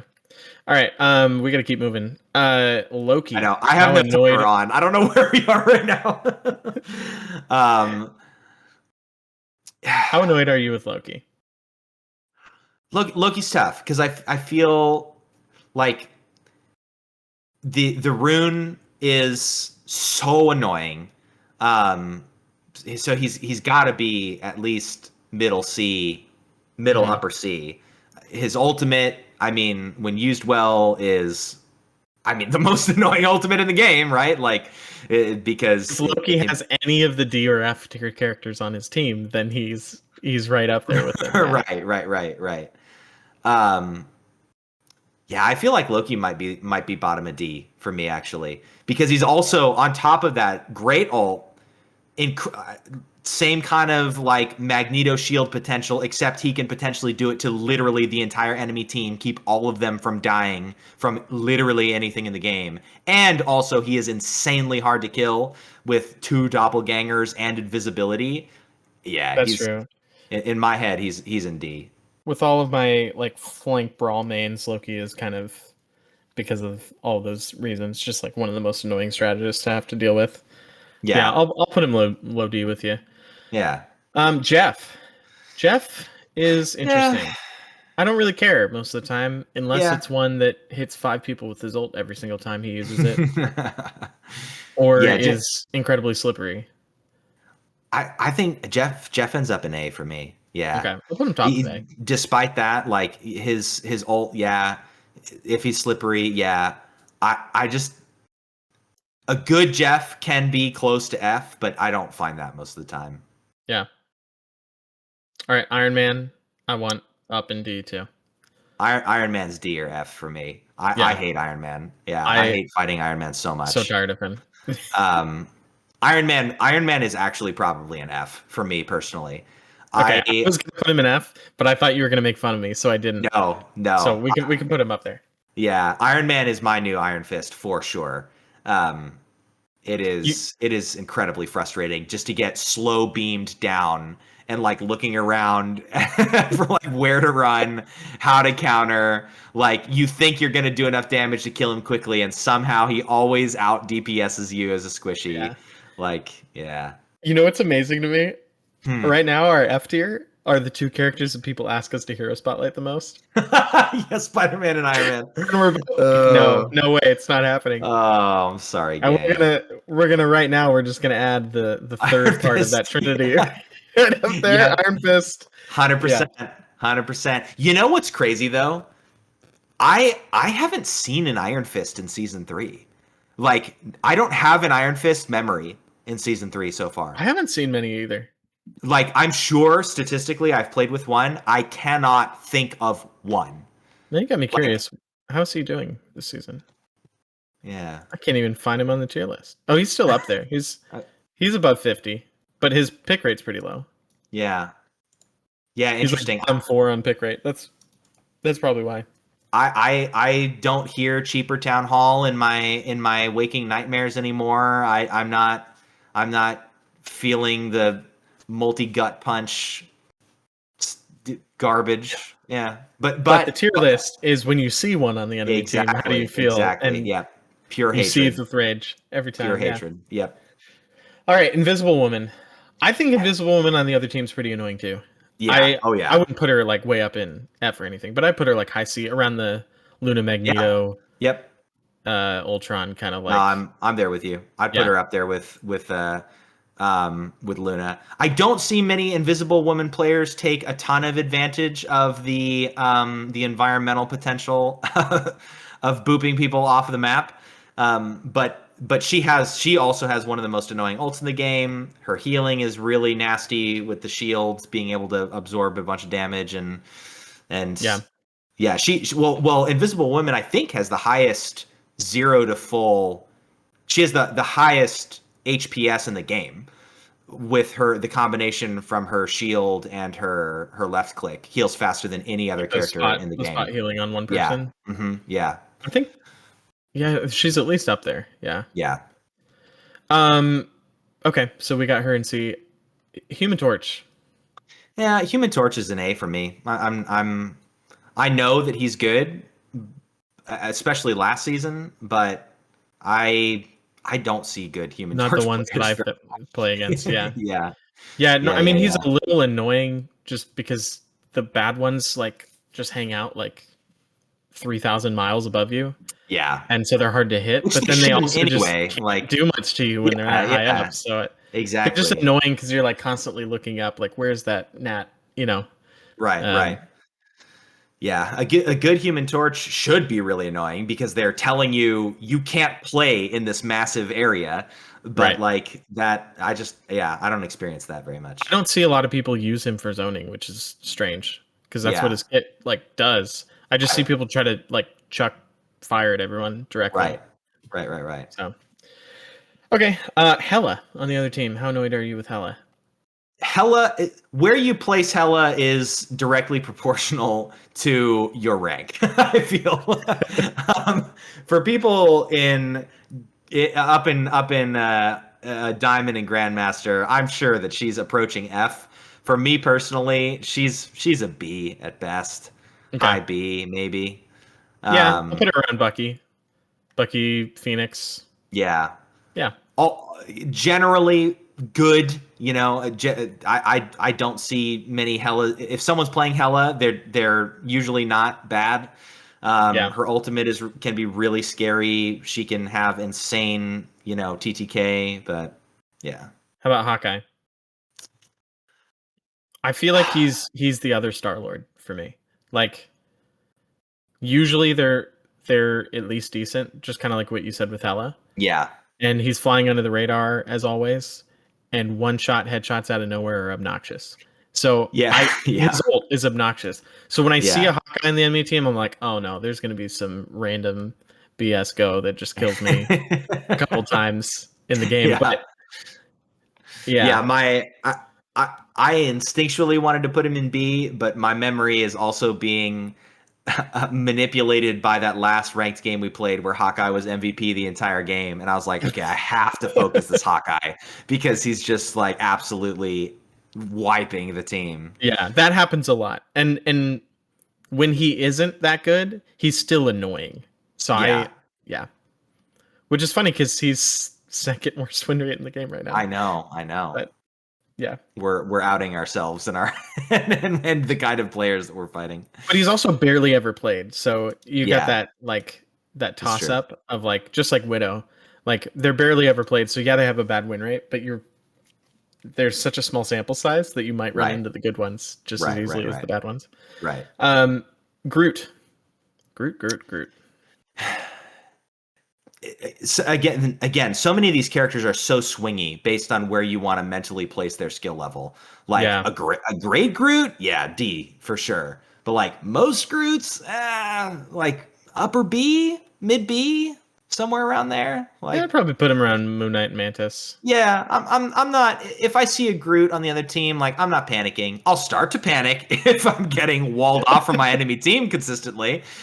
Yeah, Um, or you know what, Groot actually gets the double dip into my team too. Sometimes I'll get angry when I see a Groot on my team that's true. because they're breaking my line of sight and cutting me off from heals. Yeah, he goes in B because he's a C or D when he's on my team. Yeah. So as much as he might be annoying on the other team, I'm also thinking he's probably going to throw for them. So Yeah. all right, Emma Frost. You see an Emma Frost on the other team. How do you feel? This is a tough one for me where I feel like my opinion is less valid as Emma is now officially my highest played character in the game. She finally outdid Doctor Strange this week. I don't worry about her too much. I know how to stay away from Yeah, getting choke slammed and things like that. But I know that Emma is amazing. right. So I feel like yeah, she should be in the top half because she is good. yeah, I But if we're agree. doing what the real tier list is, which is how do we feel when there's one on the other team, I kind of want to put her in B. Like I'm not like unworried. Like I'm not like, oh, she's not gonna be annoying. Yeah, She is, I'm worried but about I'm her not ult. I'm worried. worried about that. Like The thing is, I think where I'm coming from is the characters that I play. If I'm tanking, I mean, honestly, 90% of the time I'm playing Emma, so I'm not worried about it. If I'm playing DPS, I'm usually playing Magic right now, or Namor, and I'm typically not like grouped up with my entire team, so I'm not Yeah. worried about like getting mind controlled. Yeah. Um, yeah, I think she's actually probably kind of low for me, but that's because I play her a lot. So yeah, like, I'm pretty okay with avoiding what you need to avoid against her. right, I right. think the only reason I don't want to put her in like A is because I know that she is really good, so the team is likely Yeah. to be better. But Yeah, like if I'm looking at the only other tank that we have in C right now is Magneto, like I would rather fight Emma than Magneto. I feel like I can burn Emma down. Magneto is like fighting an enemy magic where you're like, wait, you're supposed to have one bubble and it's on like a like a all 12 right, second cooldown. How have you done this 3 times? were we okay putting her in B? Yeah. Okay, Doctor Strange. Hmm. I actually kind of feel good when there's a Doctor Strange on the other team. Just because Doctor Strange is like default Vanguard bro, like people pick him and hold up shield and die. Yeah, but like, I don't know. His ult can be really annoying when he gets the combo down. There can be, pretty nasty stuff that happens because of the portal. But like moment to moment, I'm not like Doctor Strange has his moments, but like his average gameplay, I'm not worried about him. Like I'm not thinking like, Yeah. oh, he's gonna constantly like stop what I'm trying to do. Yeah, Like he just kind of is there. it's So true. However, it- is there aren't many non-ultimate ability sound cues in the game that create more panic in me than hearing the shing that's of true. the Yeah, portal yeah. opening up. um, I'm just but thinking maybe it's the characters I'm playing, but I feel like I can burn down Doctor Strange pretty well. yeah, And like when you're playing Emma, like seeing a yeah. Doctor Oh yeah, Strange is you're great. playing Emma, you're playing Magic. You're like, yeah, Yeah, hold up that shield, bro. Like the sword's going right through it, Doc. yeah. You're So this crying is our the whole tier time. list. This is our Yeah, tier list, and based on yeah. the characters All we right. play, I'm Yeah, usually I'm with pretty you. excited when I see a Doctor I'm with Strange. you. So Yeah. he'll go in A. Cloak and Dagger. Yeah, they're going. I think they're going in. Oh no, dude, not A for me. Really, I'm where do you putting have him? for me. I'm going at least high B. I We go mid dude. B. I, all right, I could do mid B with you. They One die of them, fast. they That's what I'm do thinking. die fast, except when they don't. That's the thing. Like if you've exhausted their cooldowns, sure, they're super easy to kill. But I mean, if they don't, if you're fighting Dagger, she bubbles herself and just heals forever while her team, supports her. If it's Dagger, if it's Cloak, like he goes invisible or blinds you. And then when Yeah, they have their ults, like they're unkillable, and now their whole team is unkillable, and now you have a huge space that where you don't want to fight in because you're constantly taking damage. Like, I think this is just my Magic and Psylocke speaking, but like on both of those characters, I see Dagger on the other team, and I'm like, great, insta kills. Here we go. Like yeah, just one shot combos. Like they're not able to get away from you until you've given them a moment after you've engaged, right? right, Like they have right. to That's switch to true. cloak and then do the getaway, and you just don't give them that much time on either of those characters to do that. And Yeah, they don't have mobility apart from the cloak escape. So right. I guess I'm just saying, like, if you look at the supports, like when I'm playing a flanker, the supports that I'm like looking for on the other team are honestly kind of Mantis and Dagger, unless the Mantis is really good with the sleep, like, and maybe Right, Luna. Like those are the ones right. that I want to see because they're easier to kill. So Yeah, that's true. I'll allow it. okay, mid B. Cap. How annoying is Cap to you? I mean, Cap is occasionally F, but yeah, I like where you put him. Yeah, D tier for me. Yeah, Cap is freaking frustrating as all heck. He's up there with Venom for sure. Okay, Hulk. Uh, yeah, um, I'll say C tier. I'll say C Yeah, tier. Yeah, you want him at I'll say bottom kind or of. somewhere in the middle? Let's give him 3/4 of the way down. All Yeah, right, that feels right. Hulk again often just feels like a big target, and then you have that moment of like, all right, everyone gather around. We're gonna zap Puny Banner in 1 second when he comes out. But that's with the bad ones, man. The good ones, they never give you that opportunity. They shield themselves Yeah, much like Venom does, and then they jump out much like Venom does. And then when you think you've killed them, much like with Venom, no, you didn't. They use their ultimate, and now they have twice their health pool. Like, yeah. I feel like Hulk is a higher risk, higher reward Venom in some ways. Like they can be absolutely disgusting because they do more damage, I think, than Venom does. At least it feels like it. Yeah. Like they can be a lot harder to like survive if a Hulk is on you and they're good enough. So I'm usually more scared of them than Venom when they're good. But the typical experience, I'm way less scared of them than Venom. Yeah, that's fair. They don't have a get out of jail free card that's quite as get out of jail free as Venom. Yeah. All right, Widow. S tier, baby. I'm sorry. I really do enjoy playing her now, but if I see her on the enemy team, woo, baby, free kills. Yep. Despite it being literally the best part of her kit, I can only think of like 1 or 2 games fighting against a Widow where they've used the stun shot wombo combo. I've been seeing that more. I mean, Widow and you have been getting better at that for sure. We should be seeing that more, but most of the time, I just see them hard scoping, and a hard scoping Widow is a dead Widow. Because, I'm up there on your 6, and you're done. Yeah. All right, Black Panther. Black Panther's F for me. I was gonna say, is he going an F or is he going top of D? But there's no other. Right. Allow me to cheat once in this tier list and become the conduit for the community. Black Panther is the most hated character in the game right now, 100%. And man, yeah, he is real frustrating. Good Black Panthers are unstoppable, but even like decent Black Panthers are freaking annoying as heck to hit. Like, what are you gonna do when he's jumping all over the place, spiral kicking through the entire team? Like, you can't hit him. You can't like whip and aim, snapshot him. Like, it's not happening. So what do you think? 3.5, they leave him exactly the same, but they have him have 50 health. So if you hit him once, you kill him. I don't know what they're gonna do. I don't think they have a choice to not nerf him at this point. But I'm not sure. I'm not sure like what it's gonna be. I think the thing that the community hates the most of the things that are annoying about him is the fact that he has the highest TTK in the game, the lowest TTK combo in the game, where you literally can't react. You're dead in less than 1 second.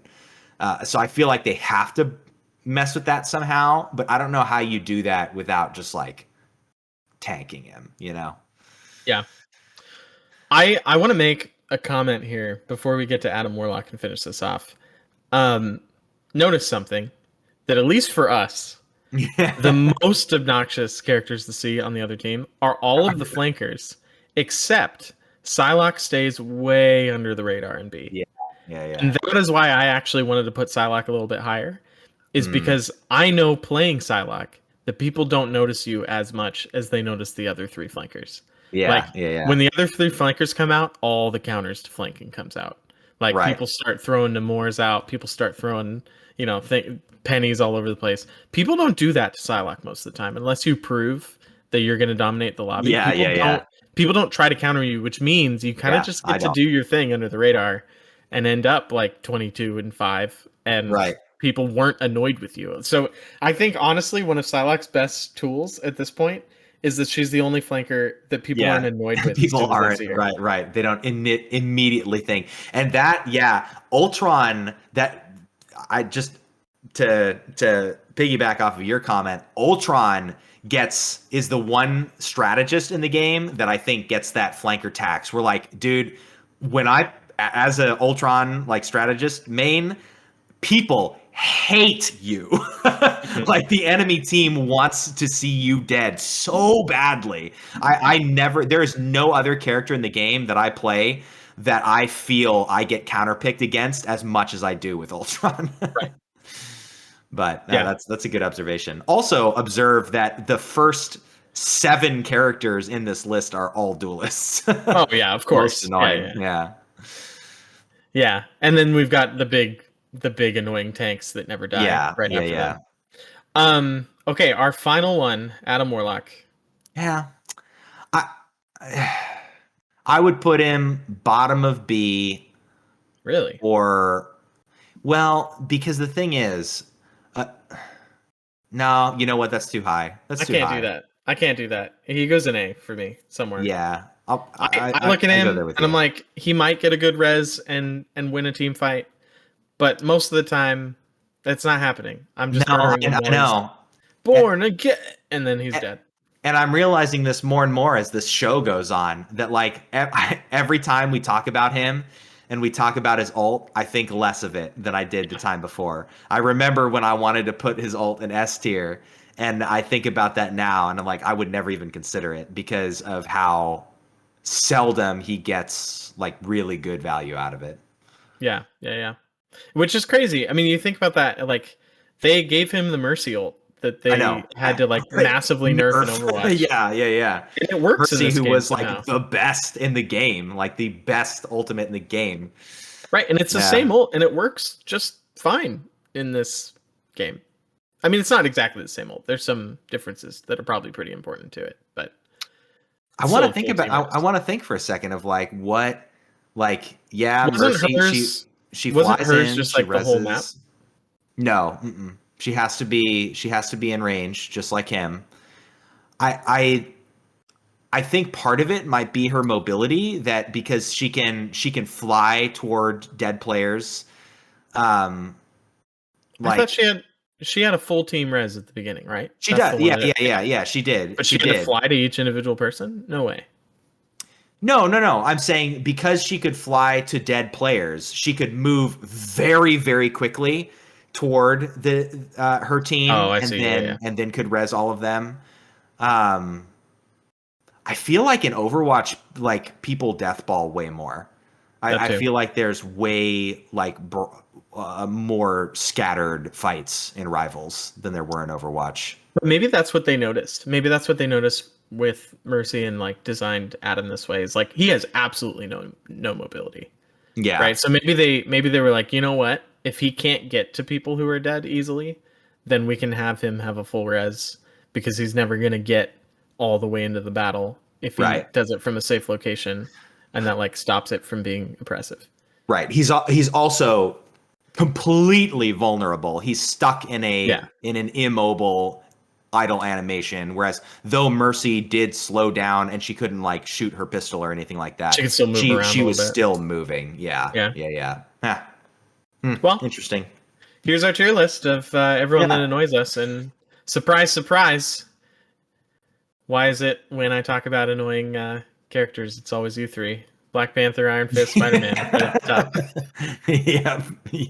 Yep. Oh man, Sebastian, take it away. Hey chat, Sebastian Stan here, armed and dangerous again. Thank you, Sebastian. Well, Josiah, you are sweeping me this season unless I get my act together this week. That was miserable. Man. It was absolutely miserable. I'm sorry. Exactly what we expected to happen. You went after Invisible Women constantly. I was staggered enough that I was never near her and couldn't defend her. And you had an Iron Fist. Dude. Went 22-5 and just like murdered me every time I went anywhere. So Iron Fist is scary. Yeah, wow. Yeah. No kidding. I don't really have anything else to say about that game other than that. I know. I'm trying to think if there's anything else that was standout. I like the biggest standout for me was like, holy crap, Iron Fist going ham right now on these poor suckers. Your Thor was really trying to play objective, which I appreciated. He was the one who took the point back the 2 times that it happened, which is very interesting, like AI programming. I wonder why he specifically does that. I guess just because he has the mobility to get there. But But yeah, that was a rough one. You did ground me a couple times though. You did ground me as Winter Soldier, and you got a really nice kill on me. We had an ult exchange, and both of us missed each other, and then you shot me, and I died. Yeah, with extreme hubris, I tried to ult Winter Soldier ult and Ultron. Yeah, flying in the sky. I flew right past you. You pulled your ult, and then I headshot you, like spun around and headshot you magically somehow. I still, for some reason, have a bad ult instinct with Ultron, where I'm like, "Oh, I'm gonna be shielded up because I got all these Ultron shells around me." Like, no. I mean, you heal fast, but you were really low, so I had the time to take you out. I know. My Venom, your Venom last week was really good, and my Venom got SVP. He was the only one who was positive. So, oh geez, AI Venom is looking pretty good still. Oh, I did have another observation, actually, now that you mentioned Venom. So just like flyers are bad as AI is bad against flyers. There were a couple times during that game where I was flying around and both Hulk and Venom were like down on the ground swinging up at me for just like 1 or 2 seconds. But I was like, "Ayo, like, what are you doing?" Yeah. Nice. All right. Well, for this week, this is our last. I can't believe this is. Wait, is this our last? Huh? Yes. Yes, this will be our last one for 3.0. Oh yeah, because this is week 4, which is crazy. But here's where we're at now with the 1 month seasons. Right.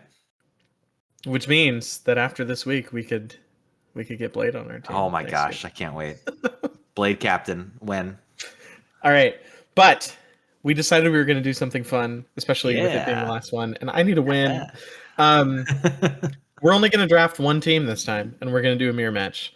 But we're still going to have to pick captains as we draft them. So we will each have the same team, but we will not necessarily be the same captain. But we got to pick when they come up. So we're going to do a nomination. And then together we have to pick which one we want on the team. So should be fun. Do we want to do any like we did last week? I feel like we should try it again, because at least this way, if one of us gets screwed, we both get screwed. Exactly. Yeah. Okay, let's start. So our first pick is either Loki or Black Panther. Ooh. I do not want a Black Panther in this game. Yeah, I'll go with you there. I'll go with you there. I feel like Loki is not going to be a good strategist to have, though. Probably not. Are you going to play Loki or no? Nah. Okay. All right. Next, we got Adam Warlock or Moon Knight. Ooh, this is not turning out very well. We could just take Adam and know that we have 2 strategists and just move on. All right. Or do we want Moon Knight? No, I don't. No. Let's do Adam. Let's just do it. All right. This might be a low healing game because I don't think AI Loki is going to be like on top of the heals. I know. All right. Next, we got the Punisher or Storm. Ooh. Okay. I mean, the Punisher is like better, right? Like AI Punisher is going to be better for sure. Yeah, probably. Do we want that for each other? Yeah. Why not? Punisher. Sure. Okay, Punisher. Next we got Penny Parker or Moon Knight. Oh gosh. If we go Penny, this is gonna be quite a game. But I feel like that might be the way. Yeah, I think so too. Why am I holding off? The next one, I'm picking my captain. Here we go. I'm playing Penny. Oh jeez. Okay. I'm doing it. I'm playing Penny. Okay. Next one, Namor or Ultron? Oh, come on. Oh, which one shall we agree on, Nick? I want Namor. Yeah, I don't want you getting Ultron since no one who's AI knows how to fight flyers. So all right, Namor, and Namor's my captain. All right. Then our last pick, Magic or Thor. We could have had the magic duel. That would have been so fun. That would have been fun. I feel like. So are we going 2-2-2 and we're picking Thor, or are we picking Magic and seeing how AI Magic handles herself? I know. That would be very interesting to see. I feel like we should go Thor. Okay. Either one of them are going to get just demolished by our pennies. But that's true. More demolished by your penny because it's you. Yeah. So, I'm good with Thor. I'm good with Thor. Okay. Yeah. Let's do it. Okay. All right. So This is both of a us. weird match. Yeah, I know. Both of us will be playing Penny, Thor, the Punisher, Namor, Loki, and Adam Warlock. Heck yeah. All right. Should be Cool. interesting. Tune in next time. Oh, and we are going to we we open it up to the Discord a little late, like 5 minutes before we started our Armed and Dangerous match. But can we announce it now? Can we say it? That next Tuesday we're going to open it up to our community. So if you're now we have to have balanced sides, so it's got to be 2-2, 3-3, whatever. Right. So you'll have to be an odd, even amount of people to be able to play. Right, But you can right. spectate if we have an odd one out. Yep. But we should be maybe we'll 100% lock in the time a little bit later. But I think it should be like 5:30 Pacific Standard Time, around there. No, I can't do that early.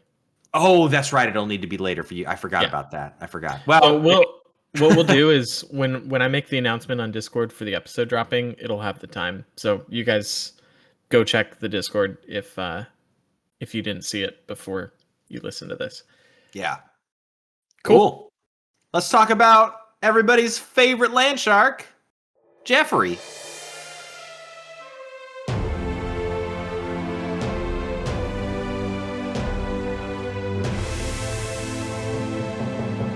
What more introduction does he really need? It's Jeff the Land Shark, everybody.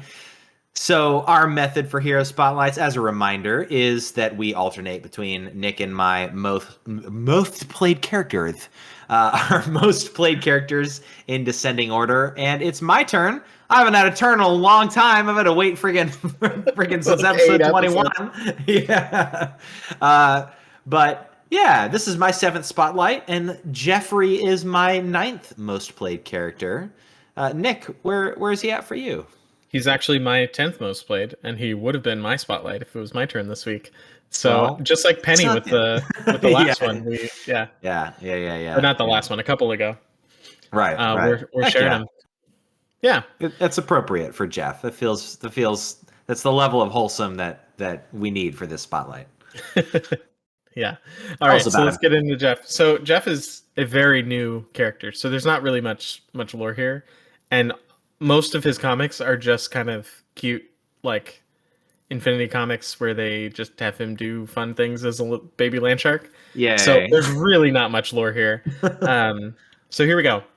Jeff's full name, according to one Deadpool comic, is Jeffery, the first of his name, the former Staten Island. Yes. That actually, even on the Rivals wiki, if you look up his name, that is his name on the Rivals wiki. No way. That is his official full name. So, once upon a time, MODOK invaded Santa Monica, California. Naturally. An army of land sharks that he designed. Oh, gosh. And Kate Bishop, Clint Barton, and America Chavez stopped them. And after the battle, Gwenpool found a baby land shark that was left behind and named him Jeff and kept him as a pet. Aww. That's pretty much his lore. Like tons of things happen with him after that, but none of them are like crazy important to the Marvel universe sort of things. They're all just very local to Jeff. And he's in a lot of Deadpool and Gwenpool things that are third, fourth wall breaking and, stuff like that. So, naturally. Gwenpool keeps him for a while as a pet, but at one point gets worried that she's not going to have any more solo comics, and Jeff will not get any more appearances. Oh, no. So she gives him to Deadpool because he always gets more comics. Dang. So we're starting pretty meta right there. Yeah. And then when Deadpool apparently took over Staten Island and ruled it as its king for a time. Yeah. This is the comic where I discovered Jeff. He made Jeff his royal pet and gave him his formal name, Jeffery, the first of his name of the former Staten Island. Yeah. So that's most of Jeff's lore. Or after this point is just like random nonsense that he got up to that has no consequence for anything later. So do you know? I think that comic is the one anyway, where he introduces him to Emma Frost and everyone too. I didn't see any hits him at Storm like a torpedo. Yeah, I don't know. I think that's in like some sort of Deadpool versus the X-Men kind of thing. Oh yeah, no, you're right. But he's with Deadpool for a lot of stuff. So yeah. Thus the jiggly Deadpool butt cheeks on the land shark fin. Yeah. Okay, so here's just some random things that Jeff has done that I thought were relevant to Rivals. Both the dolphin costume and the Field of Flowers, sharking around in the Field of Flowers and popping out, are actually references to things in the comics that are both times where Jeff has accidentally scared a bunch of people by just having his fin poking out, and everyone's like, shark, right? And so these are just times where he's put on some outfit to like hide the fact that he's a shark and blend in. I love it. So the dolphin costume is a legit comic reference, and so is the prancing around the field. Jeff apparently ate the Infinity Gauntlet once and had to go see a doctor. Naturally. He's eaten a lot of things. At one point, he ate some gem that Doctor Strange had lying around in the Sanctum Sanctorum and got laser eyes for a time until heck yeah, until he spit the thing back up, and then he lost that power. Nice Austin Powers reference. Sharks with freaking laser beams. Yep. And then the big one, at one point he bonds with the symbiote and is totally cool with it, doesn't mind at all. They both just want to eat. So right. They just go around having adventures trying to find food, basically, is what he does as Symbiote Jeff. Which is his MVP animation. Yeah, exactly. Yeah. And actually, his MVP animation might be a reference to this thing that does happen there, where at one point he helps the West Coast Avengers stop a symbiote zombie invasion by blasting Baby Shark over a loudspeaker. Yes. Because symbiotes and noise. So Right. That's pretty fantastic. Shark saved the day. So, I mean, to sum up Jeff's lore, basically, he's just a little shark that wants to eat food and make friends. That's about it. Who could hate that? So as far as his powers go, he's a land shark. And they say he seems surprisingly secretly intelligent. So he's accidentally created chemical compounds, accidentally, possibly, maybe, or on purpose, by playing with a chemistry set. Interesting. He always seems to know what's going on, has had some pretty creative ideas. So he seems to be smarter than you would think he would be. Yeah. And apparently he does speak a language. It's called Modakian, and it is copyrighted. It's a copywritten language. I speak it too. By AIM, which is MODOK's organization. They actually copyright. Oh, nice. Yeah, because he is property of that organization. Yeah. So yeah, that's pretty much Jeff. I mean, he is very, very young. I need you to answer this question for me, because I actually even though there's motifs all throughout the game, can Jeff the land shark swim? Did you find that in your research? Can he swim in water? In water, yeah. I mean, he's a shark. Yeah. Okay, but okay. Well, then maybe inverse question: is him being able to navigate through land actually anything? I didn't see any reference to it, but but I also haven't looked at the comics, and it could be that they just have him do that, but the article didn't mention it. Gotcha. So the land shark is just because he's got legs and walks on land. Yeah. Okay. All right. But this, I mean, I wouldn't put it past him. It's a Deadpool comic. Yeah. But I was saying he's a extremely young character. He's only 3 months older than Avengers Endgame. Yikes! That's he came out in January 2019 in West Coast Avengers Volume 3, number 7. See, the thing that's more upsetting about that isn't how young he is, but that Endgame came out 6 years ago. I know. Well, see, it came out before the blip. right? So Yeah. Right. which is like a weird life imitating art thing that like Yeah. Endgame had the blip, and then we actually. It's kind of funny how it worked out for them movies wise because they were Yeah. gonna have to speed up because they were suddenly in 2022 or whatever. Right. And then they didn't really have to speed up because everything got delayed anyway. Yep. And actually, I think it kind of messed them up because now Dude, they had to like squeeze everything into 1 year. allow me a minute to step onto my Death Stranding soapbox here of Prophet Hideo Kojima, who did Death Stranding before COVID happened, where the whole theme of the game is how everybody is isolated from each other and like delivery men are some of the most important people in the world. And in Death Stranding 2, it's about like, I mean, they, without spoiling anything, share some of those same themes, but a huge factor of it is like environmental devastation and things like that. And we're experiencing some of the worst wildfires, hurricanes, and tsunamis like in history. Life imitating art. Does that Hideo Kojima excursus count as something edgelordy? Would you call that Josiah edgelordy thing?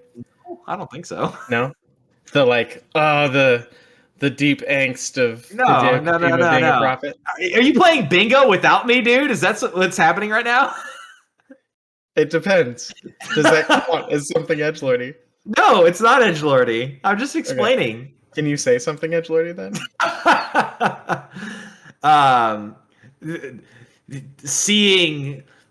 Connecting, killing the beached things in Death Stranding by cutting their spiritual umbilical cord is sick. Bingo. No. I've been secretly playing bingo this entire episode. Oh no. What was your bingo? I'm not showing you this because I don't want to show you what the other options are because I'm gonna play this on other episodes. But I will tell you what my bingo is. I want to play bingo. All right, I'm playing I'm making your bingo then. I spent this week coming up with 24 things that you do in every episode.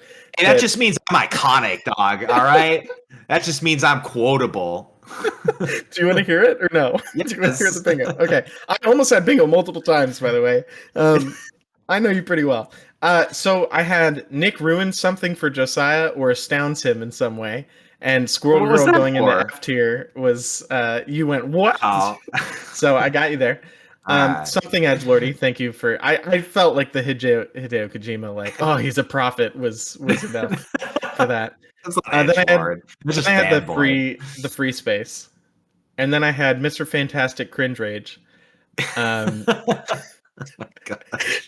Night Gobbler / 1-star review guy. Well, but no, that's cheating. We had a review. It happened in the episode. A lot of these things are things that happen a lot. Yeah. It's a bingo card. But the fact that all 5 happened in one episode was pretty good. Gosh dang. I'll let you know if I get any other bingos, and then I'll let you know what they are. Okay. There's a chance. There's like 3 or 4 of them that are at 4 out of 5. All right, keep it moving. Okay, so anyway, he came out in West Coast Avengers, Volume 3, Number 7, January 2019. Most of his appearances have either been Jeff Infinity comics, which are digital comics that are like a big scroll that you can scroll up and down, that are just kind of him doing fun things, or he's appeared in a lot of either West Coast Avengers stuff, because he's a pet of Kate Bishop or Gwenpool most of the time, and they're in the West Coast Avengers. Or then he's with Deadpool a lot, and he ends up in Deadpool comics. So that's kind of where you can find Jeff if you want him.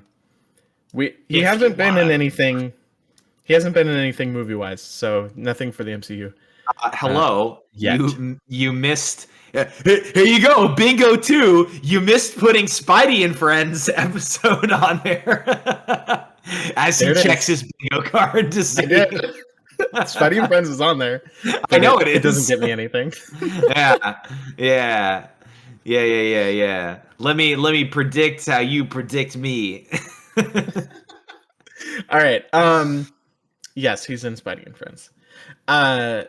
So voice actor and Rivals. This is cool. This is a good episode for this. John Bailey is the voice actor for Jeff, and he's probably most notable to people on the internet as the Honest Trailers guy, the epic voice guy. Yeah. He's done 850 Honest Trailers and Honest Game Trailers when you combine those two channels together. He's done 850 of them at this point, which is crazy. What a swap. He's also been Ryan Reynolds' characters in How It Should Have Ended from time to time, like 34 episodes of How It Should Have Ended, where he plays a lot of Ryan Reynolds characters. Oh wow! Oh my gosh! How It Should Have Ended. Whoa! Yeah. What an early YouTube throwback. Still going. Is it dude. Really? I think it is. Oh, I gotta check it out. I'm scared. Nothing is allowed to last that long. Because it showed him. The reason I found that is it showed him as having done all of the Ryan Reynolds characters for their Deadpool and Wolverine, How It Should Have Ended, which was only last year. So yeah, wow. They were at least going last year. But speaking of Ryan Reynolds and John Bailey, I saw a reference to them using him as this was quote, like I'm quoting what they called it, a Ryan Reynolds sound-alike on Detective Pikachu, where they have him listed on IMDb and Detective Pikachu as additional crew. So, my best understanding of what this would mean, this is a guess, but I would imagine that this means that maybe some of Ryan Reynolds' lines as Detective Pikachu in that movie were actually John Bailey doing a Ryan Reynolds impression. Because if you look on his IMDb, he has a ton of stuff where he's like additional crew, like follow-up voices, like a bunch of random stuff where it looks like he's kind of the guy that you bring in to fix a voice here or there, or like redo a couple of lines if the actor can't go back for reshoots or something, or you can't afford to pay the actor to come back and reshoot some things. So that's pretty cool. I like imagining that he's just like he's the guy that they bring in to like do all the script reads instead of paying Ryan Reynolds. Yeah, exactly. Like all the rest of the actors are there just with John Bailey. What I want to see, because this would be a total Ryan Reynolds move, is to have John Bailey voice him in like a Mint Mobile commercial or something. Just like dub John Bailey as Ryan Reynolds over. That would be great. Last thing I'll mention, he's been in a ton of stuff. You should just look at his pages. But last thing I'll mention that's pretty big is he plays Soundwave in like a lot of Transformers stuff. Most recently, the Transformers 1 animated movie that they made, which he was good in, and that movie was really good. And also in Bumblebee, the live action Transformers spinoff they made a while back, he was Soundwave in that. Cool. So Soundwave is a pretty beloved Transformer, and he is pretty much always Soundwave. I regret to say that as a child who had an irrational dislike Fear of robots, of automobile related toys, much unlike my son, I never was super into Transformers. You didn't even like the like they can turn into a robot thing? That's just like factually cool. No, because I had an irrational, again, just like, I don't want to say hatred, but an irrational dislike of like, oh yeah, like Megatron, but I mean, oh gosh, I don't even know their names. What is main one? What's the main one? Optimus Megatron's Prime. the main bad guy. Optimus Prime. Oh, freaking stupid. Okay, I do know that. I was like, yeah, he's a semi-truck. Like, this dumb. I just remember feeling like that as a kid. Well, you should see Transformers 1, and you'll be happy to know it's good. you can get through like half the movie before they turn into any vehicles. So you can like it. It's just a robot movie. I remember enjoying the Michael Bay films as like Michael Bay films. Oh yeah, the first one was like really fun with Shia LaBeouf and whatnot. Megan Fox. That's where we'll stop talking about them. Yeah, and start talking about Jeff as a character in Marvel Rivals. So, Jeff is a strategist, obviously. In our breakdown of hero sub-roles, he is the playmaker / lifeline, much more of a lifeline now, post update. But yeah, getting into his kit, he's got a pretty important passive, Oblivious Cuteness, or maybe not so oblivious based on Nick's hidden secret intelligence that he was talking about. So this reduces the damage taken from critical hits by 70%. he recently got this buffed. It was 50%, and now it's 70%. And this is, of course, because he's got a big old head that people can aim at. An important clarification on this passive that I've seen a lot of people make mistakes on, including my beloved Cool Guy, which is hard to believe, I know, but in his video about Jeff, he's wrong. This is, I know, right? This is not that Jeff takes 70% less damage from a critical hit attack.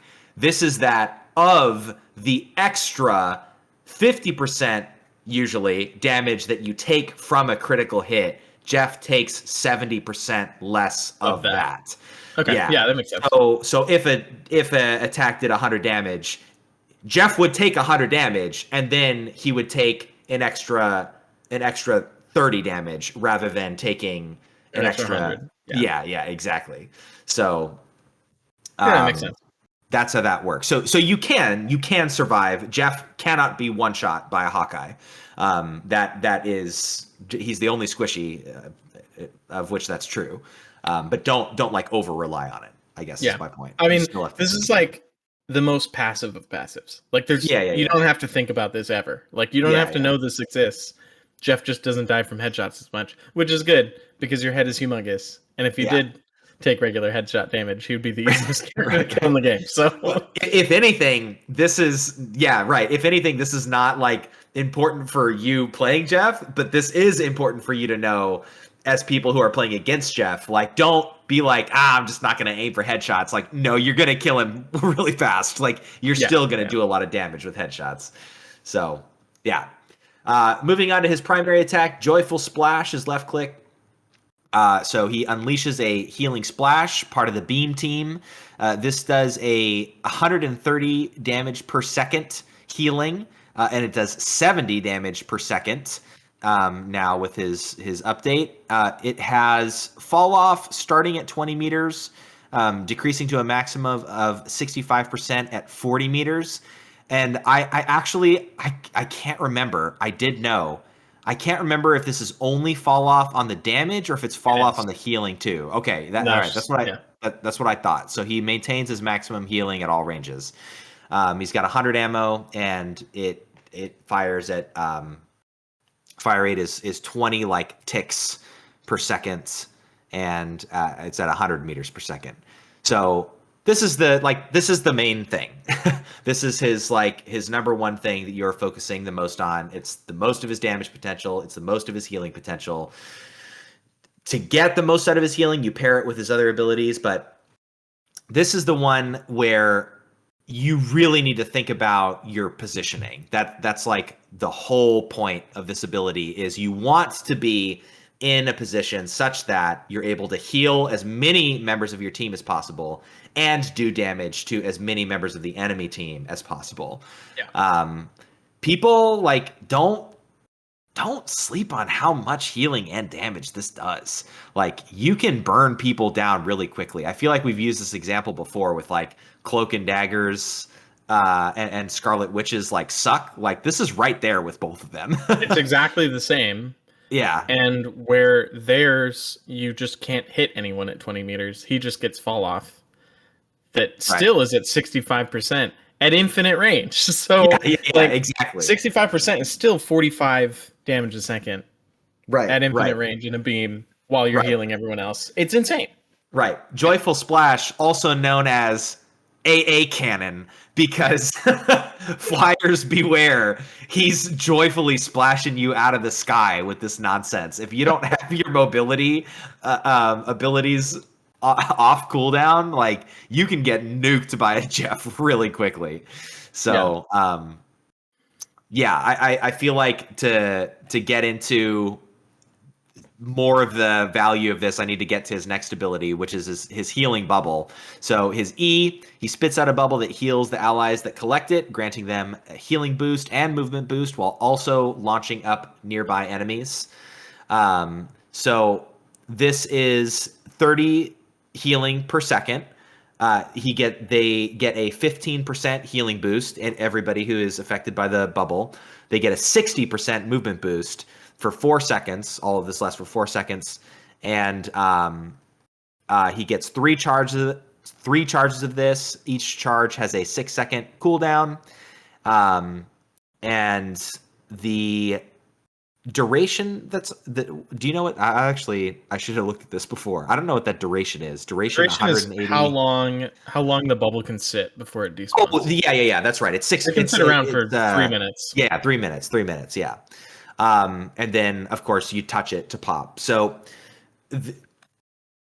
much like the left click is like the main thing that you're going to be doing as Jeff, this is the thing that you need to be thinking about the most, though. Like you need to make sure that these bubbles are always in effect, essentially. So that 15% healing boost, the thing to know is that not only does it hit everybody in a pretty generous radius, it doesn't give the radius on this, which is a shame. But it isn't just like the person who touches it. It's not like a health pack. It is a pop AoE spell effect. Not only does that affect everybody in the radius, but it's not just your healing. Right. So all healing sources. Exactly. So like Cloak and Dagger's healing wall that they send out, that's only for Dagger's healing. Whereas for Jeff, it is from all healing sources, which is pretty incredible. And that's even self-healing sources like Penny's web field and things like that. So this is a huge buff. And when you combine this with your Joyful Splash, you are getting some really crazy healing output. You're getting 180 heal a second between the two. So if they have the bubble, for those 4 seconds while they have the buff and while they're getting healed for 30 a second, you're now doing 180 heal a second to them. Congratulations. A lot. Right. You now, with that wombo combo, you now have one of the fastest times to heal in the game. Like that's really, really strong. And we'll get into this towards the end of his spotlight when we talk about his like pick and win rate and stuff, because I don't know.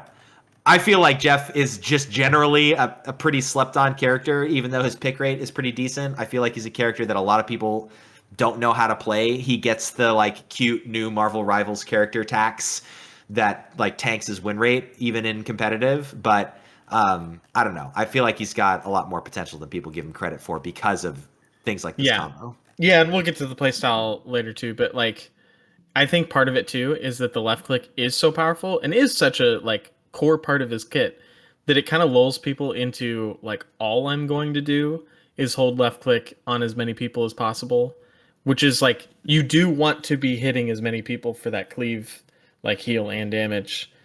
But you also, Jeff is interesting because you want to constantly be shifting up what you're doing. And like, you're not going to have great success if all you do is just sit on main and hold left click, right? Like he has his other abilities for a reason. I think people sleep on him a lot. The other thing I want to say about the healing, well, two things I want to say about the healing bubble before we move on. One, I was kind of blown away when I looked at this and saw that its name is actually just healing bubble. Like I was sure that we were just calling it that and that it had some sort of like joyful bubble or something. Yeah. This is like the most basic name you could possibly give this thing. It's exactly what it is. But the other thing is, don't sleep on just the movement boost on its own. Like the healing boost is great. The movement boost, I mean, you get a charge every 6 seconds of these. So use these to ferry your team from spawn at the beginning of the game. Use these to escape. Use these to help other people escape. Use these to set up things that we'll talk about later. You can leave bubbles around in places that you know you're probably going to have to try to get out. Yep. Again, they last for 3 minutes. All sorts of things. Yeah. A lot of different utility there. Dropping in his right click, which is Aqua Burst. So he launches a high-speed water sphere that bursts upon impact, dealing damage to enemies within range. So this does 25 damage per round with a 45 damage spell field that detonates around it. It has a 3-meter spherical radius with fall off beginning at 1 meter, decreasing to 50% at 3 meters. And that's only on the spell field damage, not on the projectile damage. The projectile damage has no fall off. It has a 100 meter per second projectile speed, fires at 1.75 rounds per second, and then he has 3 charges of this, with each charge taking 3 seconds to recharge. And its special effect is that he can knock up. He can launch up enemies by using this. No, Jeff's not knocking up anybody with his aqua burst. I'm sorry you had to hear me say that, and sorry you had to hear me say it again to clarify.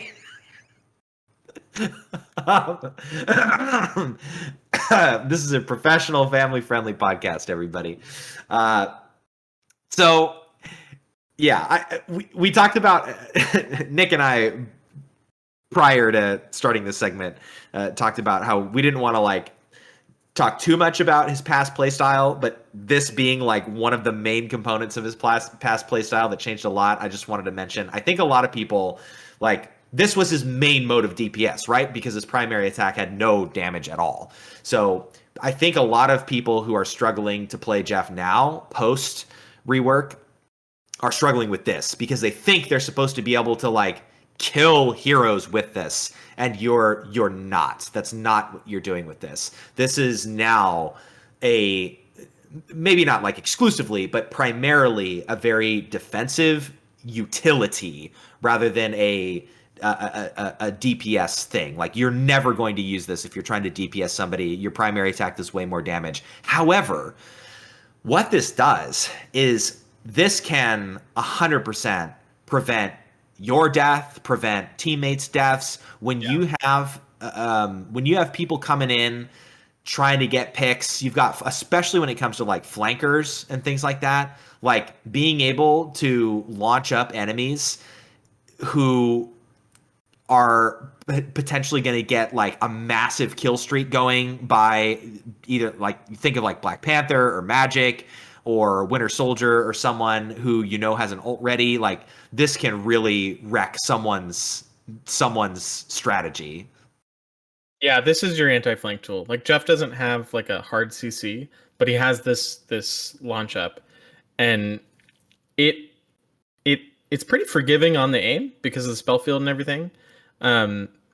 You use this when a Black Panther comes in or a Spider-Man specifically, and Magic too, because they're all relying on combos.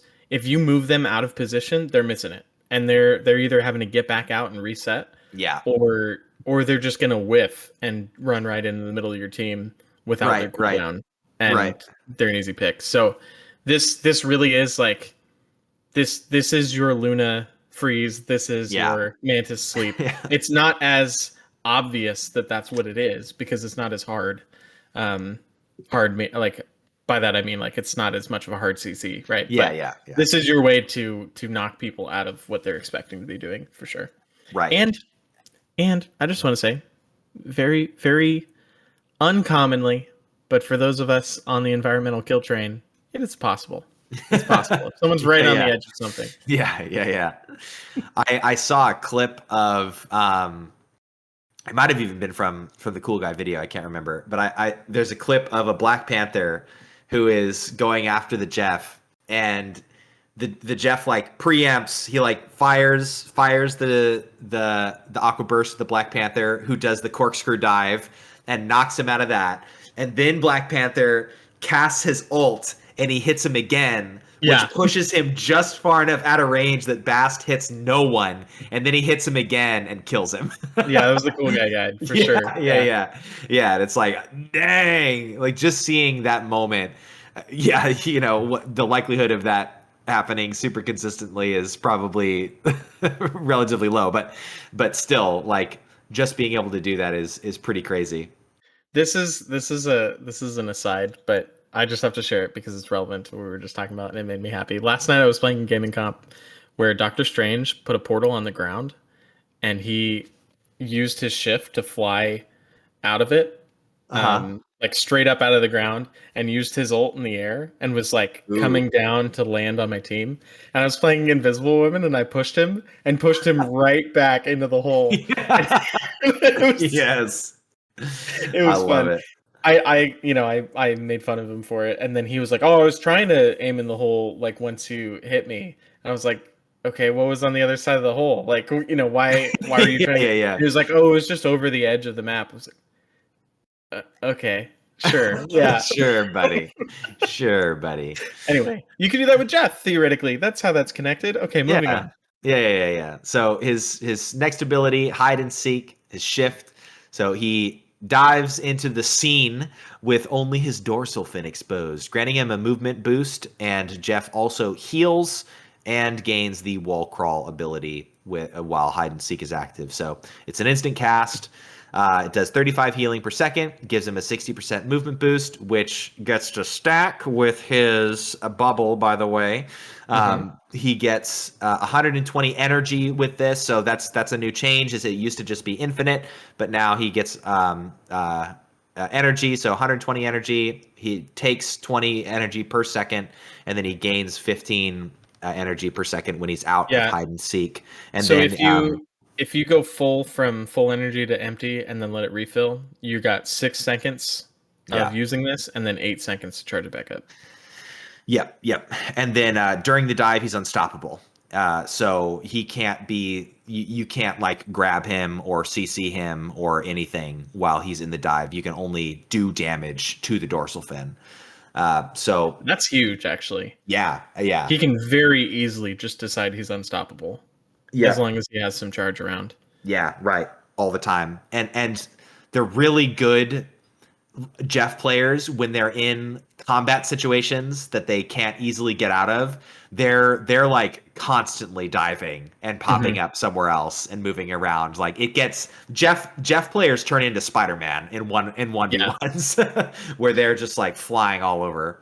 Yeah, I can't do it yet consistently, but I was watching a guide. I'll probably include it if I can find it in my YouTube history. I'll probably include it in the show notes for this episode.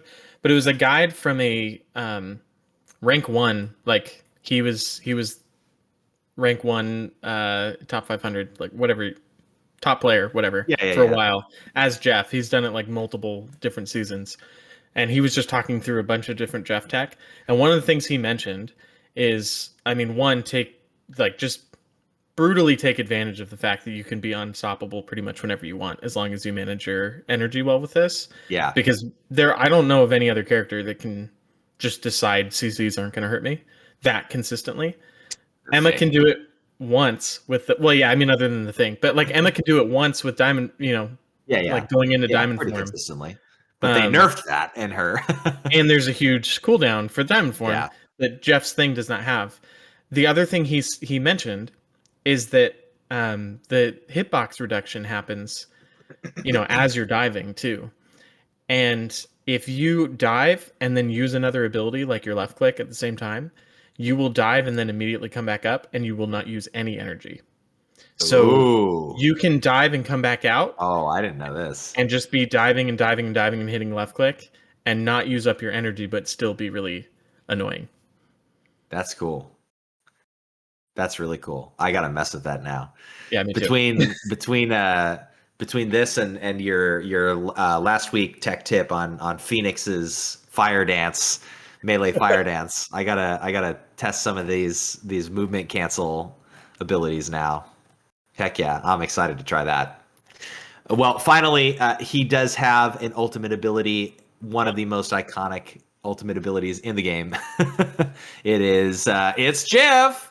So he dives into the scene and resurfaces to swallow both enemies and allies within range, activating hide and seek for a brief duration before ejecting the swallowed heroes forward. So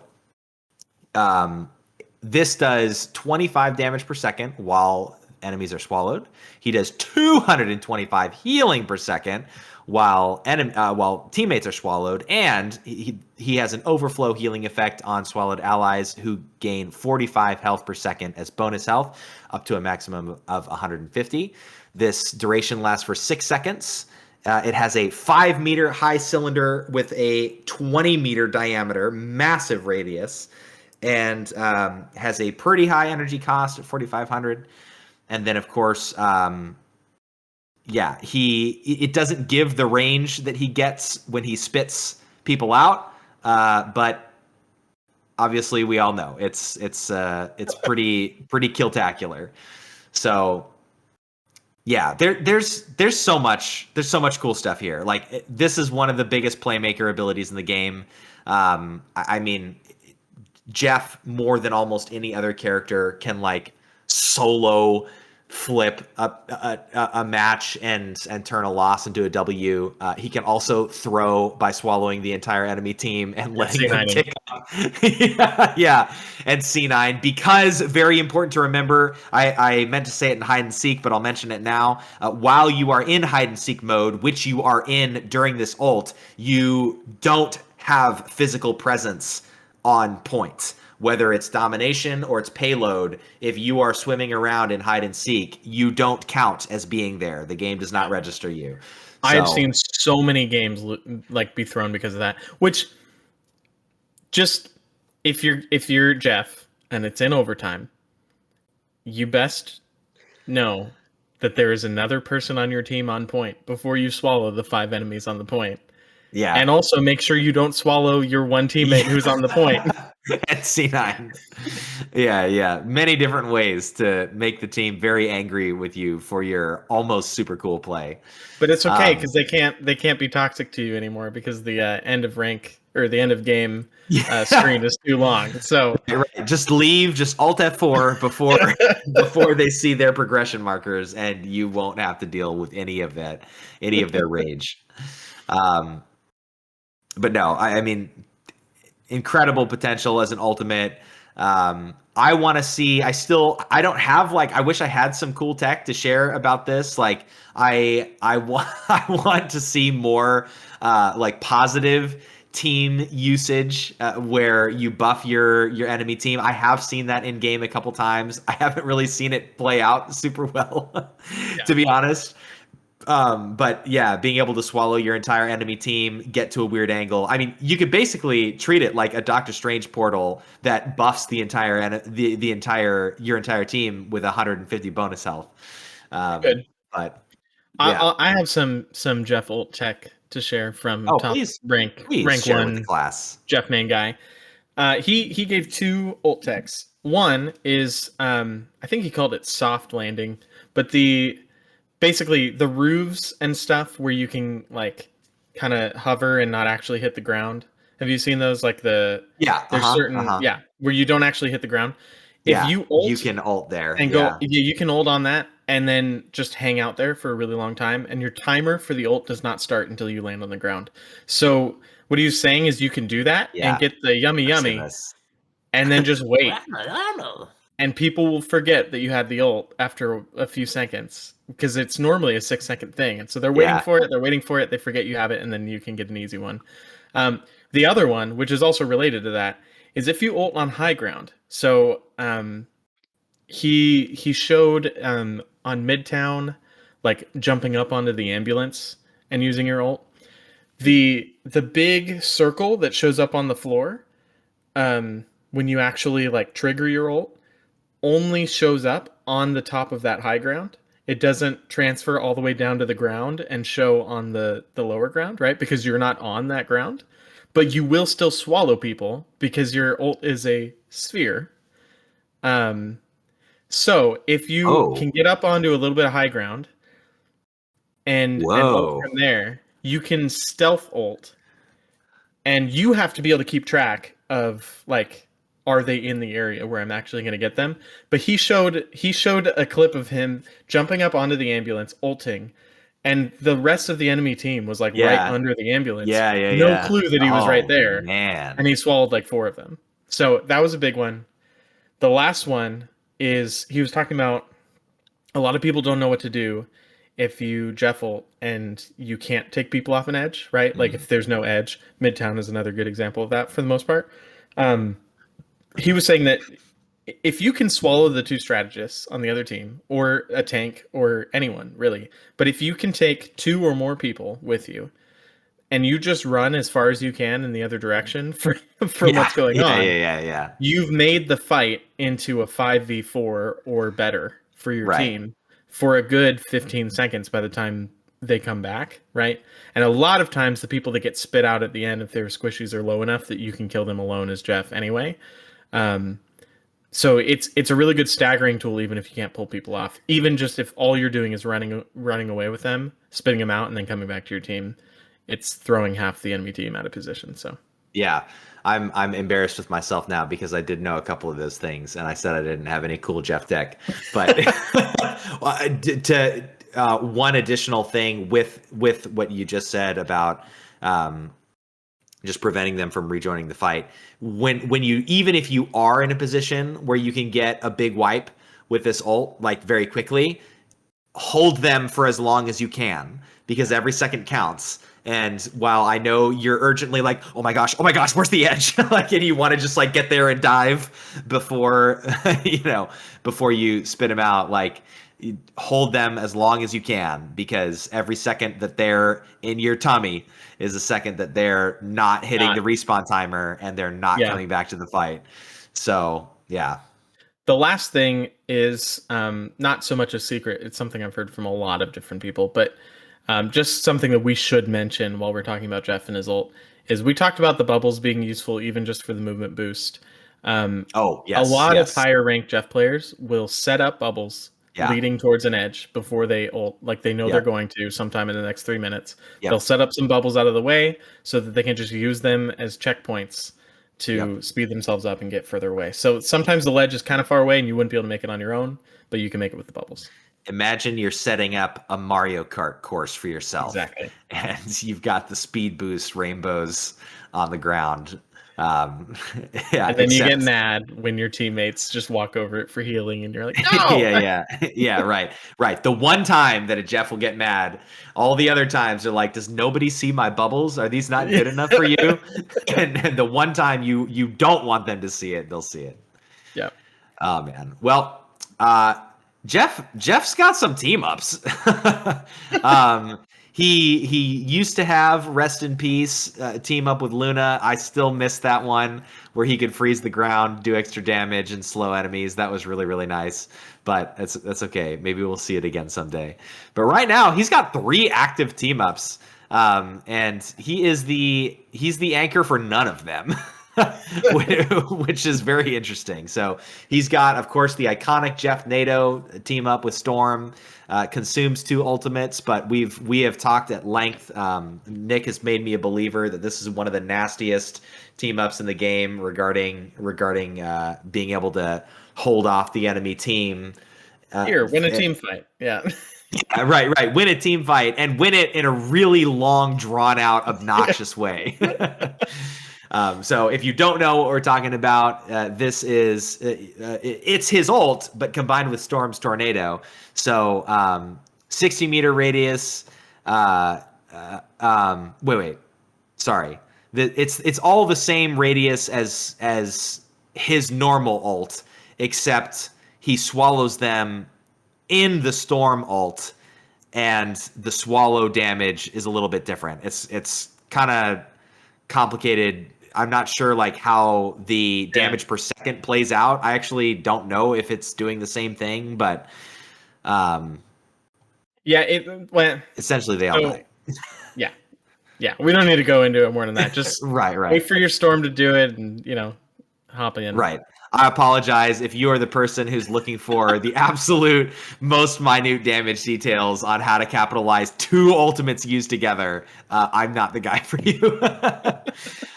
He also has a team up with Groot that he shares with Rocket, the new friends team up, where he can sit on Groot's shoulders and gets 35% damage reduction. I still say that there are times where this is useful. Something that it doesn't mention that I think is like important is that no matter what, no matter where you are aiming, if you're aiming in the sky, if you are trying to anti-air down a flyer, you are always also healing Groot. So there are times where like if it's just you and Groot, go for it, man. Like get that healing on Groot and still do damage to people all over the place. The other thing they don't mention in the team up description is if the enemy team has a Moon Knight or a Phoenix, you are also signing Groot's death warrant.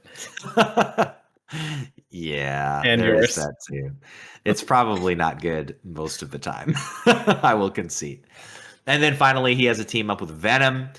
So he gets to share a symbiote with Venom, and this is Guardians of the Deep that links with nearby allies, providing continuous healing. When the effect ends, it releases a powerful healing burst, converting any excess into bonus health. This is a great ability that I feel like you don't see all that much of.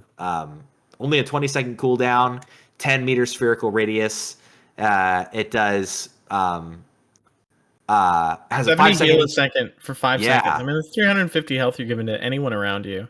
Yep. And then you get a 70 one-time healing at the end that can be bonus health, which can give you 70 bonus. Yeah. Right. Well, right, and then I think you also get the 100 bonus health on top of that if it lasts for the whole time. Yeah. And then there is some bonus health fall off. This is an interesting one. You don't often see this. I don't know. This might be the only ability that exists for this in the game. Bonus health fall off. No, most bonus health sources fall off like gradually after the case. Oh, okay. Interesting. Yeah. Okay. All right. I misread this. I was like, you get less bonus health the further away you are from Jeff, but no, this is the timer that takes down. Yeah. Okay, my bad. Like after the source of bonus health is over, yes. Losing 30 a second. I understand. Yeah. I'm the co-host of a Marvel Rivals podcast, Nick. Okay, chill. Fall off begins at 3 seconds and decreases by 30 per second. All right. That's Jeff. Hey, let's talk about his costumes. They're all adorable. I want them all.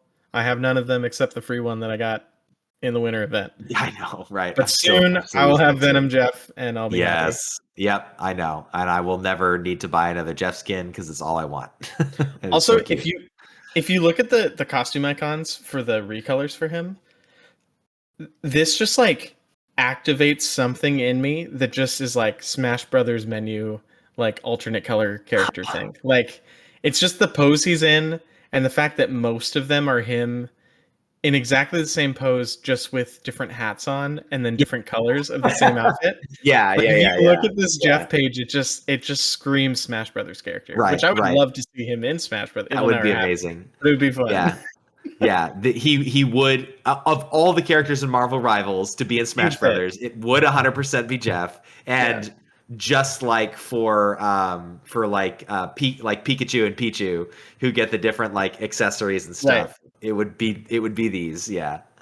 It's just the blue and green recolors of him in the little beach outfit that did it for me. 100%. Yeah, I have to give by the way, I have to give an honorable mention to my runner-up favorite skin being the beach outfit solely because the soles of his sandals have toe beans on them. Such a great little detail. So glad they didn't miss out on that. Yeah. How about that metagame though? Yeah, so he's interesting. Let's just remember that before his rework, he was at like a 41% win rate. Yeah. Everywhere, no matter what it was. But if you look at the hero hot list for 2.5, which was the season they did the rework, so people are still trying to figure it out at that point. It's brand new. He had an 11.38% pick rate, which is higher than it was before. It got people playing him again. And he had a 47.33% win rate in comp across all ranks.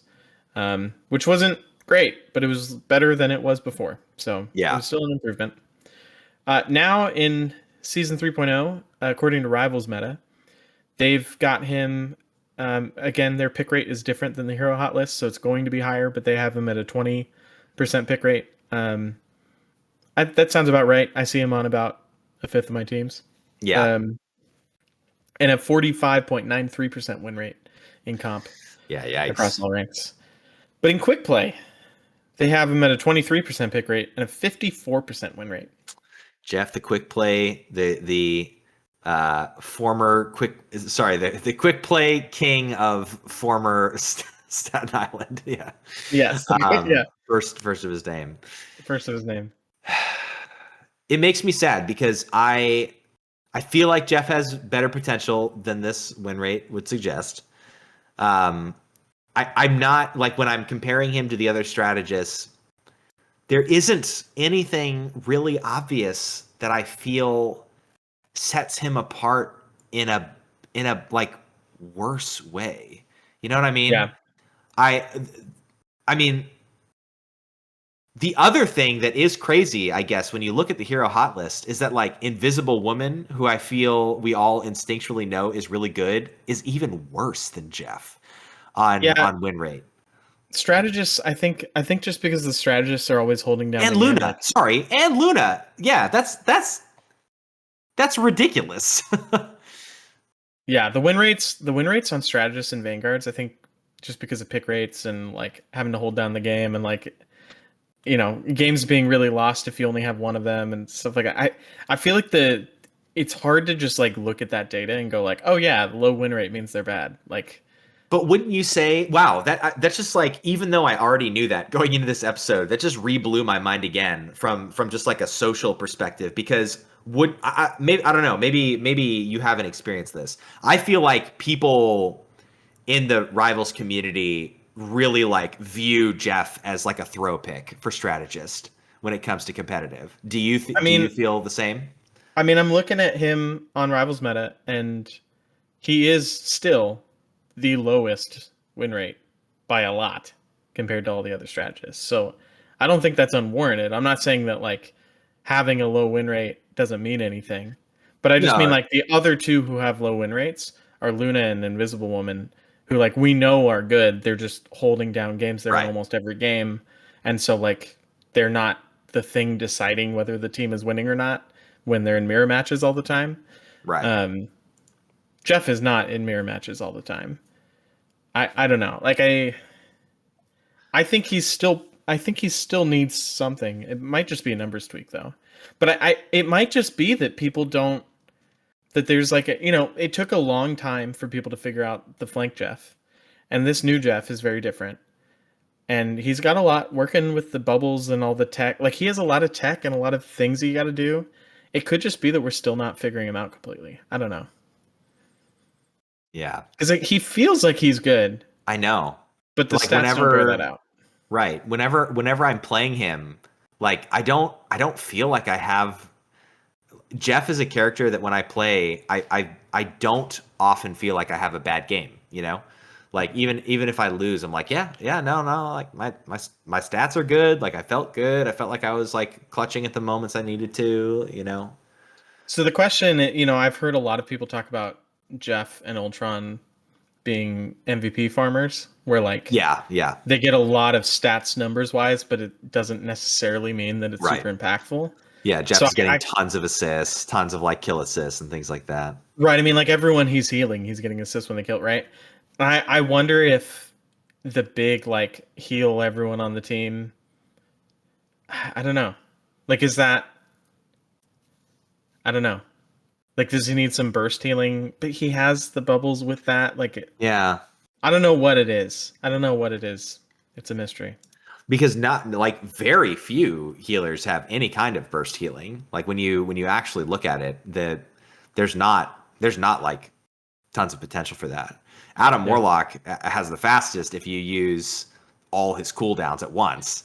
But like Invisible Woman, if you shield and then pump left click into them, right, at their feet, like you're gonna heal them up really fast. Taking her out of it though, like I think Jeff is the highest outside of them. Outside of Adam Warlock blowing all cooldowns, which I think is the fastest, and then Invisible Woman, shield and heal, I think is the second fastest. I think Jeff is the third. So I guess that's where it comes back to what I was saying about I don't know if I think Jeff takes a lot of game sense to figure out how to play him well, because like we do know that if you are just heal botting, you're not going to like help your team as much as if you're able to heal your team but also contribute to putting pressure on the enemy team and stuff. And Jeff can do both, but it requires a lot of him. He can do both really well, but it requires a lot of still like moving him around, positioning, like getting, being annoying and like marking people and getting them to chase you for a little while and then go back to your team and healing them. Like, I think that takes a lot more effort. Maybe he just might be like the high effort pick to get the same amount done. I'm not sure. What's interesting about that is that you don't really see his position change at all throughout the ranks until you get to Grandmaster. And he starts going up. Yeah. And once you get to Grandmaster and Grandmaster Plus, in Grandmaster, Jeff dethrones Invisible Woman. In Grandmaster Plus, he dethrones Cloak and Dagger and sits 0.03% behind Ultron. And then the stats, there's just not enough stats at yeah. There's so few games. But so he does start to climb with higher skill level. It's just why still not like tons. I don't know. I don't know. I wanna keep playing him. I wanna keep getting better with him. I don't want to let the hot list skew me too much, because I do think that he is good. So when do you pick him? Yeah. When do you play Jeff? I mean, even though his healing output has been increased, I still would prefer to play him with a dedicated lifeline, like a Luna or an Invis or a Cloak and Dagger. But outside of that, I mean, if I have a really, really splintered comp, if I've got a Moon Knight and like a Spider-Man or something that I know are not going to be grouped up anywhere with my team, and I've got like Ultron as my other strategist who's also not going to ever be anywhere in my team, like that's when I'm probably not going to pick him, because I'm just going to be less effective. So yeah. Counterpoint to that though, you are probably the only strategist other than maybe Luna that could hit that Spider-Man who's nowhere near the team and heal him, and you're going to hit him more. You're going to heal him more than you would with Luna, because you're going to miss a lot with Luna. But right. It's true. I also play him when I just feel like chilling a little more, which maybe I shouldn't. I shouldn't adopt that mentality. But like I know that I could feel pretty good about myself and just heal bot a little bit if I want to. But yeah. I think once I get the Invisible Woman Lord, which will probably be 3.5, I'm getting close.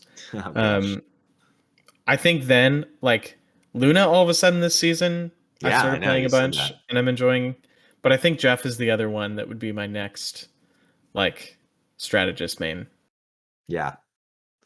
Probably Luna Jeff. But, when I don't want someone else to pick him is when the other strategist is Ultron. I do not like the season 2.5 staple of the Jeff Ultron in the backline. Jeff Ultron nonstop. But I don't like it because it just doesn't seem to work. Like I don't know. I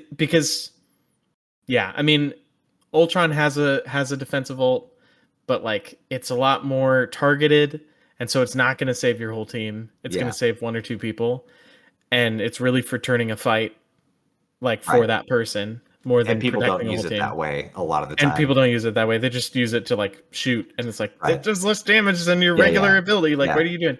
Ultron is the DPS main strategist. We know this. Right. And so I just feel like when you get a Jeff Ultron backline, it's like, okay, we might get some good healing over the course of the game, but we're not going to get strategist plays like when we need them. Right. Yeah. So I pick him when I have another lifeline on my team already. That's when I pick him. Yeah. Yep.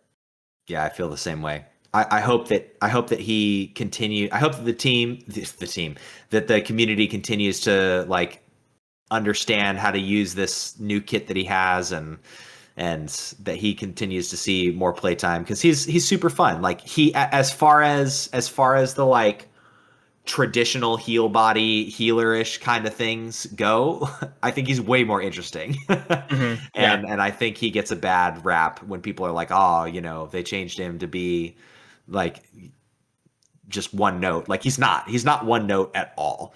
And hopefully, and if you think he is, you're part of the 43% win rate or whatever. Yeah, exactly. So more Jeff for all.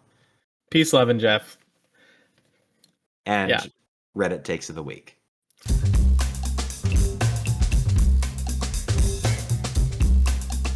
Okay, so before we have Reddit take of the week, I have a little video I saw next today. So go ahead and watch it, Josiah. Okay. All right. This is the team fight unfold. Watch that Groot and that Hulk. Okay. He's just manhandling him, exiling him every time he does anything. And he's still got like smashing. 1 health left. Oh. It gets him back up. Exiles him again. That's just dirty. Wait. What is Exile's cooldown? Hold on. I think it's slow. I think Exiles. I haven't played enough Hulk, but I think when you're in your ult, all your cooldowns are faster. It has to reset too, I bet. So he like uses Exile and then uses ult, uses Exile and then gets out of his ult and has Exile back. That's disgusting. I've never seen anything like that. The title of this video was "I Was Groot." I'll put this in the show notes so you can watch. It's disgusting. This shouldn't be. Yeah. This shouldn't be possible. Yeah, that's gross. Hulk tech. Please nerf immediate. Well, we've got two more quickie Reddit takes. The first one. Well, I guess you should introduce it since you found this one. Okay. This one is by After Question 2645, and they say, "Leave Magic alone. She's perfect as she is." Mm-hmm. Apparently, there's been people asking for a Magic buff or people asking for a Magic nerf, and both this of you saying, stop it. Shut up. Yeah. Shut up. He says, with her new skin coming out, there's been more discussions around Magic's gameplay. One side believes she's secretly overpowered menace, and the other believes she's in need of buffs.